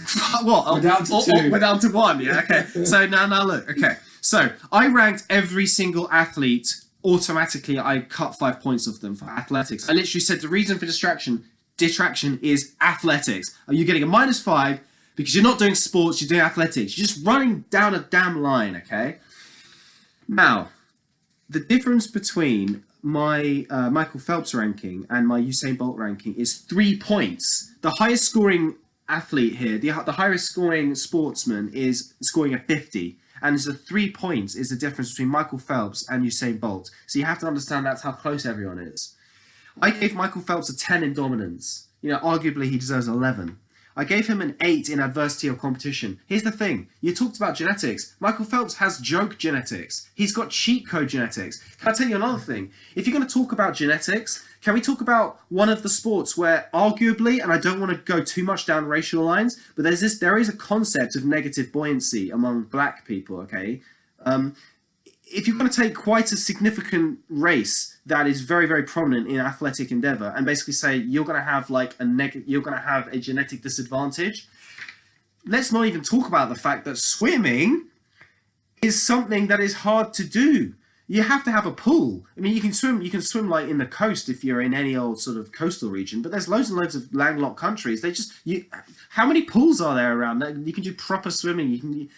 You can probably say the same thing about athletics and running, but I just think that swimming is less accessible than running, to the same reason that I would mark down sailing. I would mark down sailing. I would mark down archery. I'd mark down cross-country skiing, where you do you go along the ground, right, with your sort of like skis doing a little pushy thing, and then you take out your rifle and you shoot a target. I think it's really cool in the Winter Olympics, okay? But I'm going to mark that down because you were talking about you're ranking the sports as well as you're ranking the sportsmen. So here's the thing. I think Michael Phelps probably outranks... Okay, so I'll just talk about the other elements of Michael Phelps. I gave him a 9 for body of work. I gave him a 6 for uniqueness. Okay, so this is the thing. You probably could bump uniqueness up, but I don't know if you really could because he's exactly the same as every other bloody swimmer. He's just slightly better than them. But you'd probably say the same about... Well, I don't think you can say the same thing about Usain Bolt because of the ridiculous way that he showboated when he got his record. But anyway, I gave him a 5 in X Factor. There's no X Factor at all about Michael Phelps. He's just a machine. He's just a superior genetic marvel who just goes in the pool and just turns his little legs on like a little motor behind a boat, and off he pops and he gets his world records. It's just so ridiculous. So you could probably make an argument that you can want to push those up, but ultimately, I gave Usain Bolt an X Factor of 5, by the way, because I'm just basically biased against Olympians. I gave them very, very similar arguments. I gave Michael Phelps obviously a 10 in transposability. I gave Usain Bolt a 10 in transposability. Where Usain Bolt beat Michael Phelps was adversity and competition. Maybe that's slightly wrong. I gave him a 1 point advantage. I gave Michael Phelps 1 point advantage in body of work. I gave Usain Bolt quite a lot of advantage in uniqueness because I think he's a pretty unique human being. Ultimately, I think it comes down to an element of icon. I think Usain Bolt is a bigger icon than Michael Phelps worldwide. And I think that running is a more iconic thing than swimming. That's why. Fair enough. Okay. So that means you disagree. No. I mean, I think a lot. You just don't want to give too much time to. I don't think we're going to get anywhere with that particular line of argument because I largely agree with you. I think you've been slightly reductive of everything that goes into being the greatest swimmer of all time and equally the greatest runner of all time. Belittling, You've belittled it slightly. Yeah. I do take offence to that slightly. I'm not quite sure why. However, I do agree that... I'm really not sorry, but yes, I think objectively it is more difficult to be the greatest basketball player of all time than it is the greatest runner. I agree with that. So I'm not gonna go too deep on that. And again, look, this isn't definitive by any means. This is just our opinion. We both have both of them in our top 11. So let's not. We've got Usain Bolt in our top 5. Right, exactly. Yeah. And I've got Michael Phelps bloody close. Yeah, exactly. So let's not split hairs here. Okay, so 4 I've got Pele. Again, didn't make your top 10. Pele got 42, so he was really a lot lower. Okay, I ranked down Pele a little bit because the quality of the game wasn't as high. I gave him a 9 in transposability. I gave him a 6 in adversity/competition. To be honest with you, I think the Brazilians were way too good then. That's not really Pele's fault. I don't really think that Pele in his club football played against the best. I believe he was in the Brazilian league most of the time, or if not all the time, in Santos, I think, if I don't recall incorrectly. He played alongside a player called Garrincha, who is for many people in the top 10 of footballers of all time. Okay, my highest ranking footballer is Cristiano Ronaldo. He hasn't played alongside anyone who you would say is the top 10 of all time. He's definitely played in good teams. There's definitely a few players. In fact, funnily enough, I can't even remember if he has, but I'm pretty sure he played alongside David Beckham. And he's in your top 10 of all time. But he definitely didn't really play anyone with the iconic level of someone like Garrincha. Pele's biggest claim to fame is that he won 3 World Cups. That's one of the big reasons why they cite when they give him, FIFA Player of the Century. But he was 16 when he won his first one. I feel that I'd argue is extremely impressive. Yeah, but it's not. It has to be about the rest of the team if you're 16, okay? There's a limit to how much you influence you get in the game when you're 16. If it's the greatest team of all time and you made it when you were 16, how good are you? Yeah, of course you're good, but I mean that means nothing because it could be that the other 10 players are better than you. Yes, well done. You're the worst player on the greatest team of all time. Great, but that doesn't make you the greatest of all time or top 4. But by the way, I'm not saying that he was. He was probably one of the better players, even at 16. His next World Cup, he was injured in round 2, so he didn't really win it. I mean, he just kind of like was a hanger-on. Now, his final... get Pele's scoring numbers from that first World Cup. Carry on. His final World Cup... Yeah, but I'm not even sure you can talk about scoring numbers. He was a great striker and he did a good job where he was, but it's all about the team. The team can make a worse player, and I'm not saying Pele is a worse player, but if the fact is in football, a really, really superior team can have a very average striker score a hat-trick on a regular basis because of the way that they feed him the ball. Anyway, scored 2 goals in the final. Just putting it out there. Like I say, I mean, it's just putting it like, for example, 17 years old, playing on the best team in the world. Scored 2 goals in the World Cup final. Who was the guy who scored the winning 3-pointer for the Miami Heat? Ray Allen. He's obviously not the best player on Miami Heat when they won, right? No, absolutely not. Yeah, it's the same thing. There were 7 goals total in the entire game. He got 2 of them. 3 points out of 107. It's not a fair comparison. Well, but they're different games. But what I'm trying to say is that if you put your striker in the position to score goals and he's got a bit of speed and he's got a sure foot, the result is goals. There's loads of players in history who are goal machines. But no one puts them anywhere near the top 10. I mean, what's that guy who played for Tottenham for so long? Dale? No. Jermaine Defoe. Jermaine Defoe. He wouldn't even come near anyone's top 50 of all time. But he basically scores a goal every single time he plays the game. That's because he's good at taking supply, and that's what he does. But so you think that Pele just happened to be in the right place at the right time? I mean, I'm not. There's a few things I ranked him down on. I think you've got to look at adversity/competition. I do believe that he was in such a good team. I suppose I ranked him down on X Factor, which is maybe not that fair. I give him a 6 out of 10 in X Factor. I think I can probably go up to 9 because he was pretty spectacular. But it wouldn't really change where he was. He still wouldn't break my top 10. I don't give him a body of work higher than 7. He was in World Cups, but the biggest. It's the best. No, it's once every 4 years. There's so much more that happens in football than the World Cups. There's club football in it. I'm sorry, but he wasn't. If you ask any footballer in the world what would they want to win, it's the World Cup. Of course it is. That's the big kahuna. But like I say, for body of work, you cannot just talk about World Cups. With every person who's involved in any discussion about football and greats, you always have to talk about their club career. You have to, obviously, because it only happens once every 4 years, and there's so many other things that go into a World Cup. But he didn't have the most spectacular club career. I mean, he's obviously a hero there. I gave him a 7. I gave him what did I give him for uniqueness? I gave him a 9 for uniqueness, and I gave him a -4 for detracting points. So I actually think I was pretty fair. I probably could have bumped him a couple of points, but he still doesn't get into my top 10. Now, you see, I've given Cristiano Ronaldo and Maradona my top 10 nods, and I think that's I think that's right. First of all, in terms of Maradona, I suppose we can get there when we get there. But in terms of Maradona, when he was 25, that's when he won his World Cup. Okay, that was a very competitive World Cup. He was in a very good team, but he was easily the best player in that team, easily, and he was the spiritual leader. He was the leader of the team. He basically won that World Cup. And he was incredible. He scored one of the greatest goals of all time. Pele scored some great goals, but Maradona scored the goal against England in the same goal as he got that in the same game as he got the hand of God. Yeah, he which dribbled was a around cheat. everyone, and Unbelievable. We know. Unbelievable. It's just, it's just a literal work of art. It's literally a work of art. So anyway, Cristiano Ronaldo obviously is a lot more. This is a lot more contentious. But I gave Cristiano. I gave him what did I give him? I gave him an 8 in uniqueness. Yeah, I marked him down in X Factor. I gave him an 8. I gave him an 8 in dominance. He's not that dominant. I gave him a 7 in adversity. But I gave him a 10 in transposability. A 7 in adversity. What's his adversity? Competition level. Yeah, he's That's always adversity. Yeah, of course it is. I mean, Cristiano Ronaldo's always played against the best players in the world.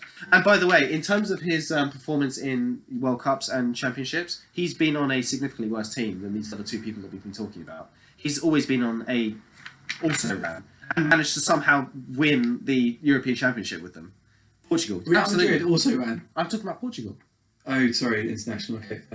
Now, Cristiano Ronaldo has done an amazing thing of every team he's gone to, he's been the best player by far. He's been the best player in the arguably best player in the league. You know, definitely, obviously. He's Hang on. Look, I think there's two arguments to be had here because I think Pele, Maradona, comparable, maybe. comparable, yeah. Comparable, forgive me. I think if you're going to start talking about Ronaldo, I'm going to start talking about Messi because I think that's the other debate. Well, okay, well, no, but I like that. I like that argument because you've got Messi here too. Now, I confidently. Where do you have Messi? I don't have him anywhere. Oh. No, that's not true. Actually, that's not true. I've actually got him tied 10th, but I didn't put him in my 10th. And where have you got Ronaldo? Sorry, Cristiano. 7th. Cristiano Ronaldo has done better than Lionel Messi in his career. Okay. So the does that make? But okay, so here's an interesting question that we can take a step back and look at. Does that make him a better player? No. This is not just about who is the best. It's about who's been the best for the longest against the hardest competition and done the greatest things. Because in the same era, he's done greater things. He's got one more Champions League medal. Is that what you're talking about? No, he won the European Championship. You talk so much, but they don't play. But Argentina don't play in the European Championship. No, but obviously, actually, Messi's. I don't believe he's ever won the Copa America. And by the way, that's way less competitive. Way less competitive than the European Championship. Half the time, the European Championship is basically the World Cup. Right? Everyone knows the European Championship is a big marquee event. Now, Lionel Messi has been, I think everyone accepts, has been a disappointment in international competition. I agree.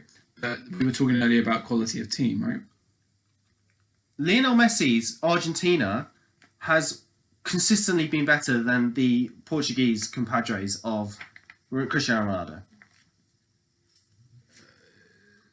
Sorry, carry on for a second. I just no, he's never won Copa America. He never won a Copa America. That's Second, ridiculous. Okay, he's the best player in the world. Probably yes, he is the best player in the world. But he's not clutch. He is not a clutch guy. I've seen him being defeated by my team Chelsea. Okay, he's not a clutch. He missed a penalty. He hit the crossbar. He's not clutch. He's just not nearly as clutch as Cristiano. Now here's the other thing.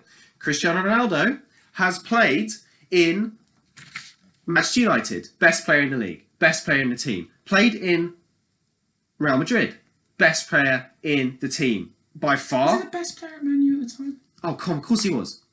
No, in his last year. Okay. He was same level as Gareth Bale in his last year at Tottenham. Juventus, obviously the best player in the team, probably the best player in the league. Obviously in Sporting Lisbon, probably the best player in the team, probably the best player in the league. He's also scored, I believe, the most goals in the Champions League.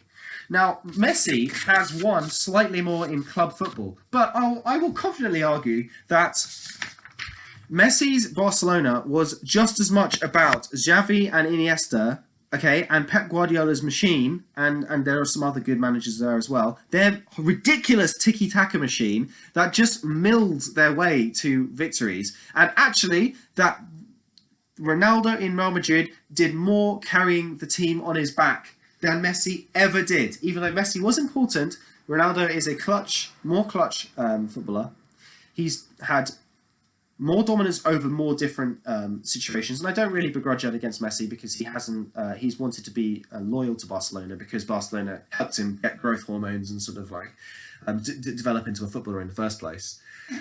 But Ronaldo's had more success on the international stage with less support. And he has proven right now in Juventus that he is ridiculously competitive. And by the way, Real Madrid has basically fallen apart when he's left. They won the Champions League on his last season, and then he's left and they've fallen apart, and they're actually doing really badly in the league. I think he is ridiculously underrated. Bear in mind that I only gave him 1 point above Maradona, and it's very, very arguable. But actually, I'm satisfied with my rant. Just full disclosure, I have Cristiano Ronaldo 12th. So again, I rank him very highly.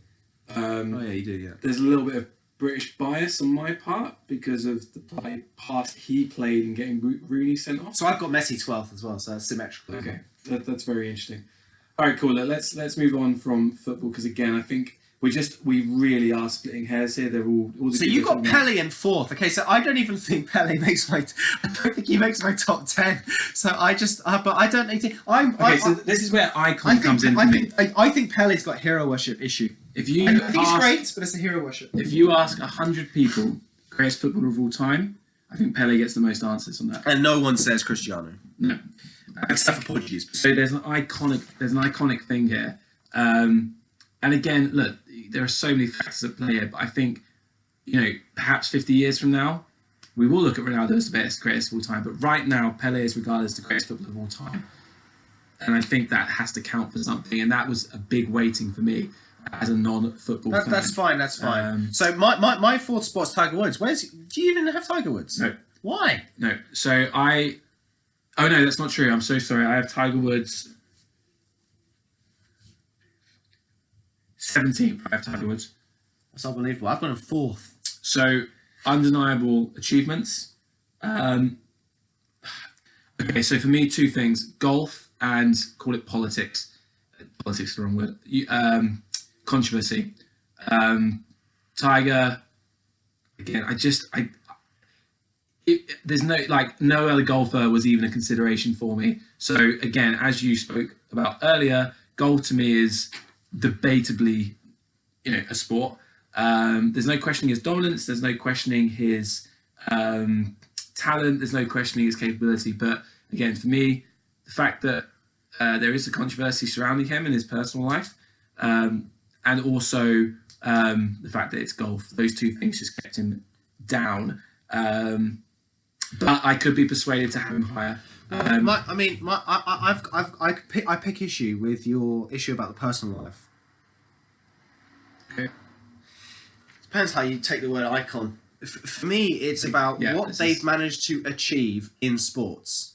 That's what makes someone iconic. I don't really care if they cheated on their wife. It's not great for them, but it's not great for their personal record as a human being. It doesn't make them not a sports icon. If it turns out that Michael Jordan was a serial cheater, it does not stop me from saying he's number 1. Okay, that's just a difference of opinion. Well, would it you? Possibly. Really? I mean, seriously? Possibly, yeah. I think in terms of icon, it's so the problem with the Tiger situation is that he was presented. And look, this is Nike's fault, not Tiger's fault. But he was presented as squeaky clean, a real role model, someone to look up to. I don't know. It's not fair to compare him to Lance Armstrong because that's a completely different thing. But I guess again, this is a personal bias thing. I just feel that his brand isn't as strong as Jordan's brand or any of the people ahead of him. I think he irreparably damaged his brand. I know he won. I did not rank people on brands, so I guess if I were going to rank that, I'd probably agree with you. You see, the problem is that when I used the word icon as a prompt for this discussion, it was actually because I just didn't want to say sportsman. I should have said sports person. I said icon simply because I wanted to get rid of the gender from sportsman. But unfortunately, that's another sad point. But what it has ended up doing is ended up bringing this argument about fame, which is why we've ended up with David Beckham in your 10th. Whoa. Fame and brand are different things. Whatever, it's the same. It's the same nonsense. It's basically neither of those things. No. I'm not ranking people based on how famous they are. I don't care. Neither of those things have anything to do with how good you are at the sport. Disagree. brand is nothing to do with how good you are at the Of sport. course it is. Brand is heavily influenced. Okay, so it's not nothing to do with it. Obviously, your brand is going to grow if you're successful, but brand is a business thing. Brand is a advertising thing. It's a marketing thing. We're talking about raw skill and ability in the sport and achievements and dominance. Blah blah blah. That's what I view this test as.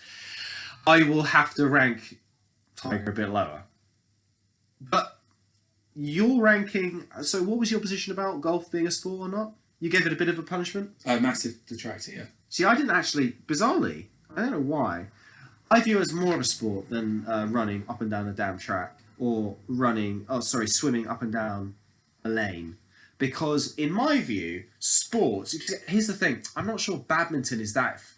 There's probably some. There's physical exertion in table tennis, but table tennis is probably a sport, right? Is it, or is it a game? It's a game. Is it a parlour game? It's a game to me. Okay, well that's interesting because sports are. I saw some ridiculous thing about how they tried to argue that chess was a sport, and I think officially chess is actually acknowledged as a sport. But you were talking about how there has to be an element of physical exertion and skill, right? Physical exertion and skill, and I think there has to be an adversarial element to it. Yeah. I believe that it's closer to a sport if you have a team game where there's two teams against each other, or you have two people against each other, because you're directly influencing the way each other has to play the game, and I believe that that is a sporting thing. And therefore, when people do things alongside, I believe it's more of a measure of your capability at that one time. So I believe that's less about sport. But anyway, and golf, actually, obviously, you're not going directly against people. You're measuring your skills at the same time. You're having minor influence, but no more of an influence as if someone's ahead of you in swimming, you create a wave, which makes it harder for them to chase you, right? So obviously, I'm actually arguing against myself for golf. But I believe that skill is a really important element, and motor skill is a really, really important element of sports. I do believe that golf is the hardest motor skill in all sports. So why don't you have darts as a sport? I do have darts as a sport. You I have said darts. earlier that it wasn't. No. I don't believe it is a sport, but I have it in this sporting ranking process with a massive -10 because it's not really a sport. Right. But it's seriously hard. I think darts is one of the 5 hardest things that anyone does in any competitive endeavour. I really think it's ridiculously difficult. I think if you took every person in the world and made everyone play darts, many of the people who are successful at darts right now would still be successful at darts because it's ridiculous skill levels. But anyway, in terms of golf being a sport, yeah, I probably should have marked it down a bit more. But here's my thing. I just think golf is so outrageously difficult. I've always thought this. Can I also add that your point about sailing and it being inaccessible? Golf's pretty inaccessible. I 100% agree. I mean, I could arguably argue down, but what I'm actually trying to talk about is that is my method of punishing Olympics. So I punish Olympics based on accessibility. The thing about golf is that golf is actually probably more accessible than any sport in the world. Because everyone can do it. So you can be 60 and play golf. I guess maybe you can't be that competitive and play golf, but maybe it's not that accessible because it's basically the preserve of rich people.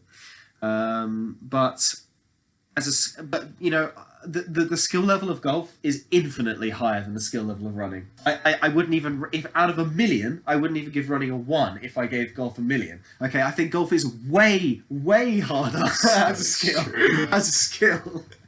Way hard. I know you can break your legs when you're running correctly, and I would not be able to run even a 15-second 100 meters. But by the way, I can't really hit much of a golf shot either. But okay. So here's the thing. I think that golf is outrageously hard. Not only is it hard, I just think it's so difficult to even win 1 major. To win 5 majors. Tiger won so many golf events. There have been other very, very successful Mickelson.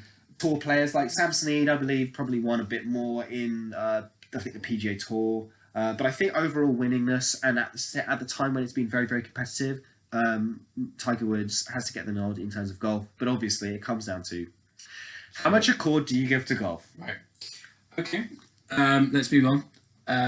So I've got Federer 7th. I believe he was in your top 10. We might have the same mark. Really? Yeah. That'd be interesting.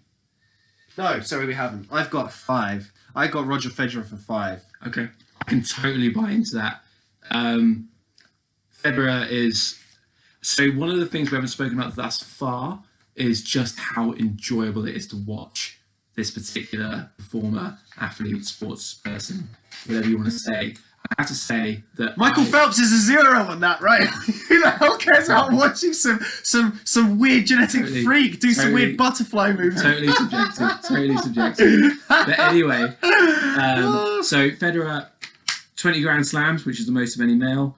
Number 1 rank for 310 weeks consecutively, which is a ridiculous record. Unbelievable. He's won 8 Wimbledons, which is the most ever. And again, for me, this is where the icon part came in. I'm not a tennis fan. I would watch Federer play all day, every day. He is beautiful out there. Again, I don't know if you count that as X Factor or whatever you want to classify that as, but phenomenal. X Factor, that's X Factor. Yeah. The quality that they bring to the game is pretty much unique. The also, dominance. Can I just say, I love the way he doesn't groan when he plays. Yeah. I just hate the way that Nadal's and his sportsmanship as well. Like he's just what a class man, and the fact that he stayed with his wife. Yeah, absolutely. Okay, so anyway, Roger Federer, I gave him a 9 in dominance. Okay, I gave him an 8 in adversity competition because he wasn't actually playing against like prime Djoko, prime Nadal when he was coming up. He might have been less successful. I don't know though. I gave him a 10 in transposability because that quality is timeless. I argue the game hasn't changed that much. Yeah, exactly. I gave him an 8 in X Factor. Maybe that's a little low, but whatever. Because you're talking about how good he is to watch. I gave him a 10 in body of work, and I think that's probably fair, right? Because the guy got to the final of Wimbledon this year. Yeah. He's just so good. I don't know, but he's bloody good, isn't he? Yeah, he's definitely around that age. I gave him a 6 in uniqueness, which maybe is a little low. I think that's low. I think it's a little low, but I mean, there have been a lot. Can you be in tennis? I get that. But there have been a lot of fantastic tennis stars. Yeah. Who just really have been spectacular. I think tennis is a great sport, and you could probably argue for more tennis players in the top 10. You could, yeah, probably. But he's the only one I've got. I gave it to footballers because I think that football is the biggest sport in the world, and the most accessible sport in the world, and arguably the best sport. I got Cal shaking his head, and I gave 2 to boxing, and I don't really know why, but we'll get onto that. So Federer, we're happy with Federer. Again, I'm happy to bump Federer. Yeah, we're happy with Federer. Knock Phelps down, bump Federer. Okay, so... Oh, I've got to give you my one, number 6. Okay, go on, sorry. Don Bradman. I'm actually kind of surprised. I'm surprised you missed that. You haven't even thought about him at all. No, Bradman, I can't remember what sport it is. It's a racket sport. There you go. No, well, it's a racket in a way sport. It's cricket. Cricket. Don Bradman is the hero of Australia. And I think it's quite clear that he's probably an American. That was so generous of you to say it's kind of a racket sport. It's not. A large, thick wooden racket. I don't know. I suppose baseball's not a racket. No. Yeah. What did he think he was? Like a badminton player? Do you know what? Because spoiler alert, I saw the dude's list before we did the show, and I had to look him up. And I did look him up, and I researched him, and that was a few days ago, and I'd already forgotten. I'm just not a cricket guy. But anyway, unbelievable. Okay, so I mean, Don Bradman played cricket around the time of World War II. So obviously there wasn't like the type of professional game. There wasn't as much international cricket. He never played a day match. He never played 2020. He played something like 92 test matches in his entire career. So actually I marked him down for body of work. I gave him a 6. I think that's actually totally fair. But the thing about Bradman is just it's such a ridiculous statistic that he has. His batting average, as in how much he would score in an innings, was on average 99.94 runs. Now, to put that in context, no other batsman gets over 70, including Sachin Tendulkar and Brian Lara and Gary Sobers. They don't even get over 70, or maybe they get 71 or 72, but he's 99.9! And in his last innings ever, he was out for a duck, and he only needed four runs to make that 100 average. That average is absolutely absurd, and you might argue that it was the competition level at the time that allowed him to get an average of that high. But actually, his contemporary batsmen who were good were scoring around the same as people like, your Ricky Pontings and your Sachin Tendulkars are now, in terms of about 67 runs average. The Don Bradman was just a total bolt of lightning in terms of skill levels. Actually, I'm a little regretful because I probably should have investigated Babe Ruth a bit more. I think they're probably in the same ballpark. I have to say, I did think Babe Ruth was a notable admission, but I fully put my hands up. I've watched one baseball game ever in my entire life. I was live, that was Yankee Stadium, that's pretty cool, but I'm not in a position of knowledge. Yeah. I know of him as a sporting icon, and he was top 5 in many lists that I saw. But I just couldn't relate to it at all. So yeah, I'm regretful too. I think this is that's a mistake. I think I probably should have lost one of my boxers. I should have lost one of my boxers or one of my footballers in place of Babe Ruth. But for our many American listeners, you know how great Babe Ruth was, and Don Bradman's basically the same thing for cricket. Just ridiculously talented player, playing in a time when they didn't have helmets, playing in a time when, right in the middle of his career, England invented a bowling strategy called bodyline, which was not restricted by the rules at the time, where they literally bowled the ball trying to knock you out. And he really struggled the first time he played against it, and he was captain, and he managed to turn it around and still score fantastic points. I believe he only scored 6 sixes in his entire career. So to get the numbers that he got, basically he was a powerhouse at hitting 4s. The main reason he did that is because he hit down so that he didn't get caught out. I ranked him down for, everything you would imagine ranking someone like that down for. I ranked him down for his adversity in competition. I ranked him down for the quality of the game at the time. I ranked him down for his body of work. But I gave him a 10 in uniqueness. I gave him a 10 in X Factor, 10 in transposability.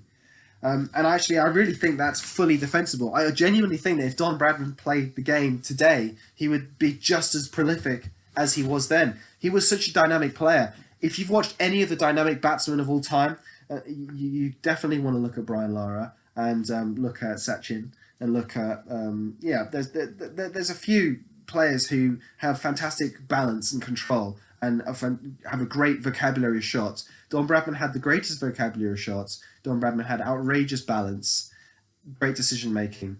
I definitely believe that he would be able to cut it in any era. And cricket is one of those games where I'm not really sure. You don't have to be a gigantic guy to be good at batting, and I think that's been shown by Sachin Tendulkar. So I guess that's the end of that, because you haven't got much to say about Don Bradman. So where are we next? Okay, so we're down to number 8. Yeah. Now I've got Schwarzenegger. Now Arnold I Schwarzenegger. fully hold my hands up The man, and say that the one and only. if I were being objective, he would not be in the top 50 The Austrian sports people of all time. However, subjectively, I absolutely love Schwarzenegger, and again, icon. And in terms of his list of accomplishments and being incredibly successful in several fields, his autobiography is incredible. Again, Mr. Universe, 7 times Mr. Olympia, obviously his film career, Governor of California, and just an all-time legend / icon. However, I wanted to pay homage to him in this list. There's no way on earth I'm going to argue that he deserves to be in the top 10, so I concede that one immediately. Who did you have at number 8? Sugar Ray Leonard. Okay. Boxing's more your thing. Do you want to spend? Well, Arnie's my thing as well, because I love bodybuilding, Right. and Arnie is the king, the one and only, Right. the greatest bodybuilder. But again, I don't think we can argue bodybuilding's a sport by our definitions that we've. Yeah, I was going to touch on that. Is it really a sport? No, it definitely isn't. You know what they do? I happen to know that bodybuilders do often refer to bodybuilding as a sport. I said strongman was a sport. What do you think about that? I think there's more of a competitive element to strongman. There's actually you are directly competing with other people, I guess, and you could argue there's some technique in some of the events. I still think it's a slight clutch at straws. And powerlifting? See, powerlifting, you really do have to admit that there is technical skill. Huge about skill. Yeah, absolutely. And in strongman. Yeah, absolutely. So there's more of it there, but things like Mr. Olympia, it's getting on stage and posing. I don't know how much. You got to get in your posing trunks. You got a uniform. You Yeah. can get injured. You can get injured. Look, I think we're running close to an hour, and I think there are other better conversations to be had. I think Schwarzenegger, nice little honourable mention, but certainly Sugar Ray Leonard. Go ahead. Why don't you give us a quick explanation of your argument? Yeah, for Sugar Ray? I find myself quite frustrated by my picking of Sugar Ray Leonard, and maybe I would have to replace him with someone like Babe Ruth. Sugar Ray's not really in a lot of people's top fives or even top tens for boxers, and I think that's a bit unfair. You usually see Sugar Ray Robinson or Hammering Hank, Henry Armstrong. You always see Muhammad Ali, which is totally fair, but you'll see a Benny Leonard probably more than you'll see a Sugar Ray Leonard, but I think that's totally unfair. I think Sugar Ray fought 3 of the greatest boxers of all time, and I think he fought in one of the hardest eras of all boxing's history. I think if you actually look at the people that Sugar Ray Leonard fought and beat, it's totally miraculous that he managed to do it. You know, he did the whole retirement thing. He got a detached retina, and he came back to pick his fights. Yeah, you've got to mark him down. You've also got to mark him down because the fact that some of his fights were pretty controversial. His no contest draw against Thomas Hearns was very, very controversial. Many people think that he lost to Thomas Hearns when he won by decision. But Thomas Hearns was such a complete monster. He was huge for a middleweight or a welterweight or whatever he was. He was absolutely huge. He was way bigger than Sugar Ray Leonard. He had a bigger reach. He had more power. He was faster. I can't believe Sugar Ray Leonard managed to match blows with him. Started to really smash him and hit some really amazing shots. Sugar Ray Leonard was speed, power, style, skill, totally fearless. He beat Marvin Hagler. How do you beat Marvin? I don't even understand. Marvin Hagler annihilated Thomas Hearns in 3 rounds. Marvin Hagler never got knocked down his entire damn career. Marvelous Marvin Hagler was one of the greatest boxers of all time with the most devastating hooks. Sugar Ray Leonard beat him. I can't believe Sugar Ray Leonard beat him. That's just a joke. It's just insane. Okay, he also beat Roberto Duran. Yeah, he beat him twice. He lost to Roberto Duran the first time because he got drawn into a slugging match against Roberto Duran, who barely ever got knocked out. They called him Hands of Stone. But he beat him another 2 times, clearly outclassed him in the second fight, the no mass fight. That's no mass means Spanish for no more. Roberto Duran quit around round 7 or 8 because he knew he could not touch Sugar Ray Leonard when Sugar Ray Leonard fought a fight. Sugar Ray Leonard was an Olympic competitor. He won at all levels of the game. He never stopped winning. He was one of the four horsemen of the 80s of the middle / welterweight divisions / lightweight divisions, and he was the best. Kind of by far. He was also totally fearless. I just think he's absolutely amazing. I have to give him such a high ranking on the level of difficulty of the opponents that he fought. He's so contrasted to Floyd Mayweather. Okay, it's not really Floyd Mayweather's fault because he's fought everyone he's put in front of him. Although there was a lot of dilly-dallying with Manny Pacquiao, he probably would have beaten Manny in Manny's absolute best if he was at not even his best. He's 80% of his best. His best would destroy Manny Pacquiao. I actually think that Floyd Mayweather versus Sugar Ray Leonard would be a fantastic fight. And I really cannot decide who would win that. By the way, I think that Thomas Hearns would crush Floyd Mayweather, absolutely crush him. But that's not for now. But it is important that Sugar Ray Leonard beat Thomas Hearns. I think Thomas Hearns is... I had a nightmare once that I had to fight Thomas Hearns.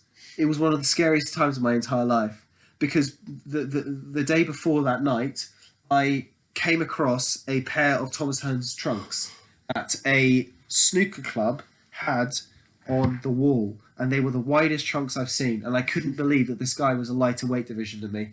They called him, what do they call him? Tommy Gunn, the Hitman.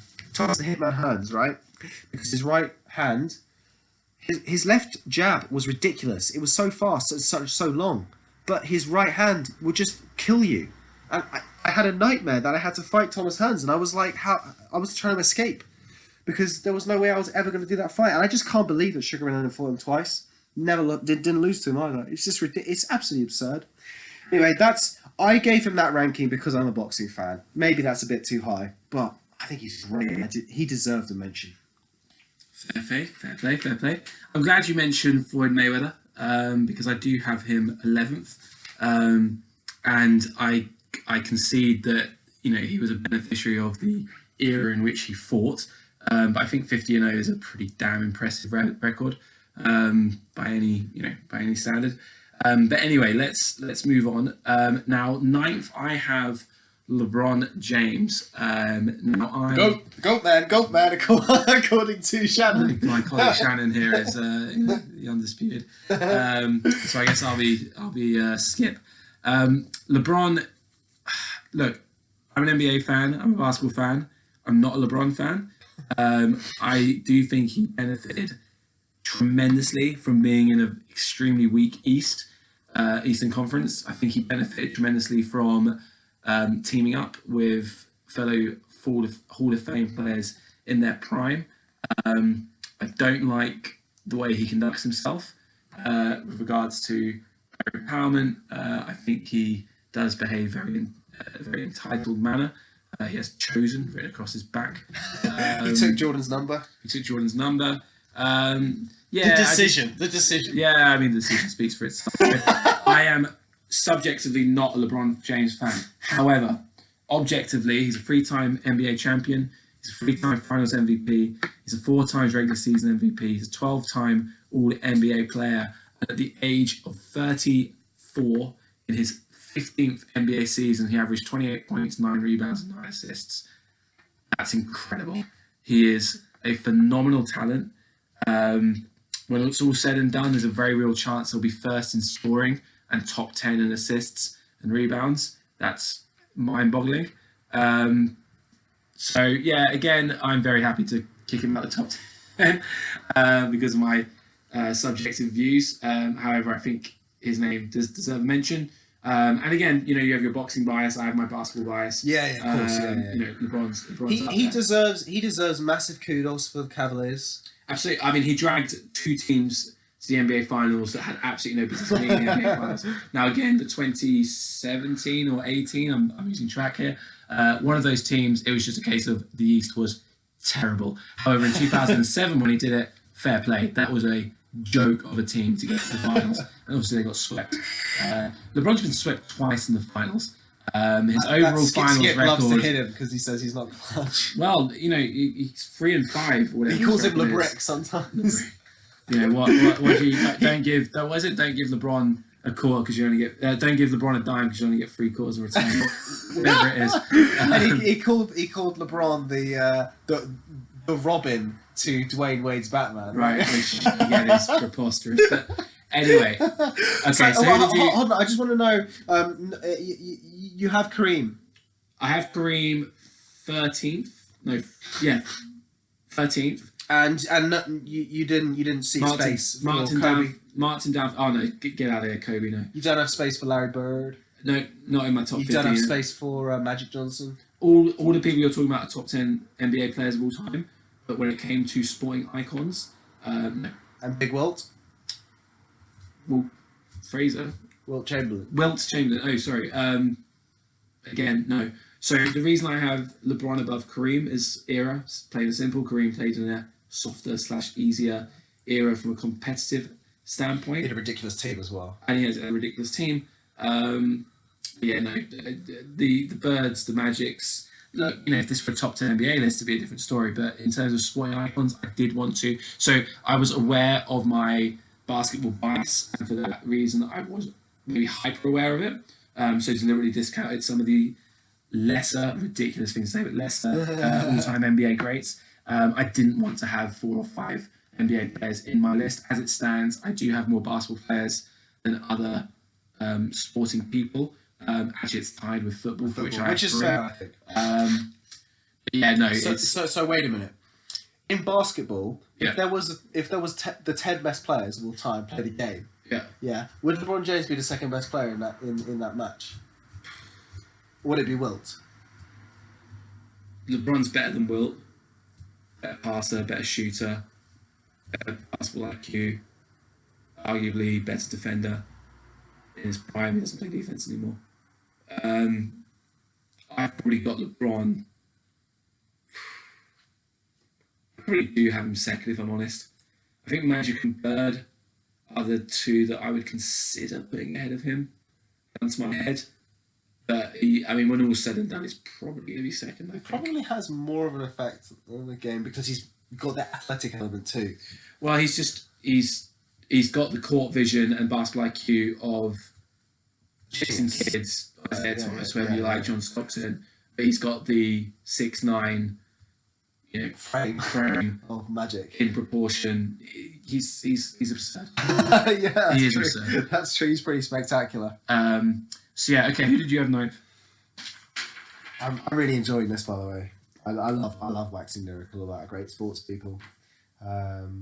Maradona was my ninth, so I've already gone over. Yeah, we've treated who was that your in great 10th? detail. By the way, I didn't say about Maradona. Maradona also in Napoli, he took a failing Napoli team like Jordan with the Bulls. He took a failing Napoli team and made it a European superpower. So that can't be discounted. His career in the pro game that was not the international game was what for me was the deciding factor between him and Pele. It's interesting actually that you mentioned Maradona because that leads nicely into my number 10, which is David Beckham, and this is 100% British bias. Okay, so British bias puts me off Maradona, hand of God, and British bias switches me on to David Beckham because in my 30-something years, he is the best British player that I have seen. Again, some may disagree with that. The Shearers and the Linekers and I think whoever else. Really so yeah, you got Shearer, you got Lineker, you got Lampard, you got Gerrard, you got Scholes. I put Gerrard quite high up actually. But anyway, so Beckham, Michael Owen, massive British. No, yeah, Michael Owen. Crouchy. I'm joking. We're stretching. Literally with Crouchy, we're stretching. But British bias, Beckham. He's won league titles in 4 countries. Now one of them's America, so how much acronym do we give that? He's won the treble, captain England for 6 years, and the man had a phenomenal right foot. Phenomenal right foot, yeah. He definitely did. No One left of the to best speak of all time. but yeah. So look, again, I fully hold my hands up, and there's no way I should have him ahead of Cristiano Ronaldo. I also have Luis Ronaldo. Luis Ronaldo, I can't say. I think it's Luis. Yeah. Luis Ronaldo. I also have Luis Ronaldo in my top 15, and again, both of those guys are better than Beckham, Maradona. I think it's quite clear. There's Luis a Ronaldo fairly- is better than Beckham. There's a fairly extensive list of footballers that are better than Beckham. Better than Beckham. So yeah. I don't know if Beckham would even crack top 50 all the time. What are footballers? Yeah, maybe. I don't know. Yeah, he probably gets. I could name. I don't know actually. I could probably name 20 off the top of the cuff now that are better than Beckham. But Footballers that better than British Beckham. bias. I I'll could never probably forget name the 20 game. Premier League footballers that better than Right. him. But I'll never forget the game against, I believe it was Greece. I'm almost 100% it was Greece. It was a Free qualifier kick, for a European tournament. No, it wasn't. It was a free kick. Yeah. But the man was the only player who turned up to that game. Sure. We're down 2-0. We're on the brink of elimination. The whole world, well, the whole of England certainly, is despairing. And Beckham was just playing his heart out. It's threw up in the halfway line. And when he scored that goal, I believe he tied it, but because we got the point, we then went through. I probably should have researched this. I apologise. This is just coming to my head now. No, it's beautiful. Beautiful It memory. was Yeah, for sure. I have never been so happy when it comes to sporting. The dreams of the nation rode on Beckham for sure more than once. Yes. Although he didn't he get himself red Sent off in carded 98. for kicking an Argentinian player? Yeah, that's right. Yeah, he tripped him That up. was an annoying And they game. were burning effigies of him. I'm so annoyed because, like, honestly, I think that we were probably the top 3 team in at least 3 World Cups. Absolutely. In the last 20 years. Absolutely. It annoys me. We've had some ridiculously good players. It annoys me that one of our worst teams actually did the best. So the team that went to the semi-final, just shows sports can be fickle. Yeah, but anyway, so look, I'm not going to make an argument for Beckham. Who have you got 10th? That's so funny to me. So I've got. I actually have a 3-way tie, but I actually wanted to put in 2 of those 3. So I had a 3-way tie between Lionel Messi, which we've already discussed, Yeah. Hakuho Sho, and Hakuho Sho, and Jahangir Khan. So Jahangir Khan and Hakuho Sho are both from minority sports, massive minority sports. Hakuho is the Mongolian Yokozuna in sumo wrestling. and Jahangir Khan is a squash player. Squash is, I gave him a -10 because no one plays squash, but it is a pretty hard game.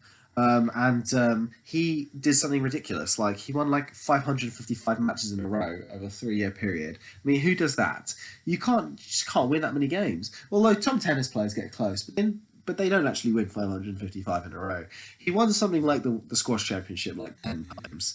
I didn't actually. Oh wait, hold on. I do actually have some of his numbers, because it was pretty complicated. So he won the World Amateur Championships at age 15. He won the World Open Championships at age 17, the youngest ever. He was unbeaten for 5 years and 8 months, winning 555 matches consecutively. He won the British Open 10 times in a row, a feat which remains unchallenged. He won the World Open 6 times, which he has a Guinness Book of World Records listing in. First player to win the World Open Championships without dropping a game. And he also played the longest squash match in history, which was 2 hours and 46 minutes. He was known for being the most skillful, but also an absolute warrior at the very top of physical condition to play squash. I don't think that squash is anywhere close to football or basketball or many of the other sports we've talked about in terms of competitiveness. I actually still probably rank it as more of a sport than running. That's kind of a different kettle of fish. I think squash is really difficult. I really think it's very, very hard. And it's to me, it's a little sad that squash is ranked lower than, so much lower than tennis in the public eye, because I think squash is pretty spectacular to play at. I really think it's a fantastic game. Although I don't like the fact that you can sometimes, break your neck by trying to die for a... Have you played squash? I have loved squash. We should play squash sometime. We should, I agree. It's a really, really tough game. We should play tennis sometime, actually. I'm not very good at tennis, because I'd rather play at squash. I should let you, dear listeners, know that we do regularly play in golf. Despite the fact that we're about 30 over par, we're usually within one stroke of each other, which is quite hilarious. Where do we ever play 30 over par? I don't even know. That's on the 9 hole, right? yeah. That would be us playing well. Although occasionally, we've birdied occasionally. We've got par service, but anyway. Yeah. Anyway, squash definitely is a racket sport as well. That's my contribution. Squash is a racket sport. Yeah, for sure. Cricket's not. Thank you, Cal. Yeah. Well, at least we managed to We've settled that. Got to the bottom of that one. Final point. Haku Hosho is a sumo wrestler. I'm a big fan of sumo. I do sumo wrestling myself. Obviously, this is a subjective bias, but actually, I'm quite confident to argue Haku Ho. He is the most dominant sumo wrestler of all time by a country mile. Okay, he's got 42 top division championships. I don't even believe that the next sumo wrestler behind him even has 30. I know that Chiona Fuji had very many and was a very loved fighter, but quite frankly, in terms of dominance, Hakuho is way better. Hakuho was the son, I believe, of a Mongolian Olympic wrestler. And he came over to Japan when he was about 15, and he weighed something like 80 kilos or 78 kilos, and had to bulk up and get big. And he's about 6'4" now. He weighs about 140, 150 kilos, and he is just the most outrageously talented, naturally skilled sumo wrestler I've ever seen. It's kind of scary how dominant he is. He actually used to have a fighting style where he would basically try and knock you out with his forearm before you even played. He basically would charge at you and try and knock you out with his forearm, and he got several knockouts from that. And he actually stopped doing it because he felt that it was too unfair. He literally felt that none of his opponents were getting a fair shake because they couldn't deal with how dominant he was when he did that. So he stopped wrestling like that. The funny part is that Hakuho wrestles however he wants to wrestle. He can use Yotsu Sumo, which is when you grab the belt, and he can use Oshi Sumo, which is when you push, and he can use trips and pulls, and he knows many, many throws.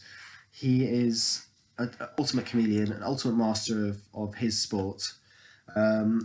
He's got the most career wins, which he recently overtook. I believe Kaio, who is a famous Ozeki, he's got the most top division wins. He has fought in the most tournaments, ranked as a grand champion. The Japanese for that is Yokozuna. He has the most wins as a Yokozuna. He has the most consecutive tournaments wins in the 6 tournaments per year era, which is 63 consecutive wins. He has 15 undefeated basho, which is the tournaments, one of the 6 tournaments per year. They call it a Zensho Yusho, which means that you won all 15 matches. He did that 15 times. He's got the most wins in a calendar year, and he has the most consecutive years with a top division championship in 14. Basically, sumo is not the big marquee sport, no doubt, but as with Jahangir Khan, in how dominant Hakuho is, I'm happy to put him 10th of all time. So, I mean, you don't have much to say about that, do you? But I hope you enjoyed hearing about it. I did, yeah. No, I mean, you've obviously made a good argument for him there in terms of his sheer dominance of the sport. Okay, well, look, that's run very long, but hopefully everyone's enjoyed it. I think sport is one of those great topics to discuss. I think it's one of the reasons sport is so prevalent in our society. It's a safe space, if you like. So yeah, brilliant. Well, look, that wraps this week's Dude Chat. So I've been Cal Carrot with my good colleague Dude Law. We hope you enjoyed it, and we look forward to our next broadcast. Thanks very much. Dude Chat is not filmed and it's not in front of a live studio audience. However, if you would like to contact us, you need to simply go to Facebook, Outlook, that's dudechat@outlook.com, and leave us your opinion. We can't guarantee that we'll pay any attention to it.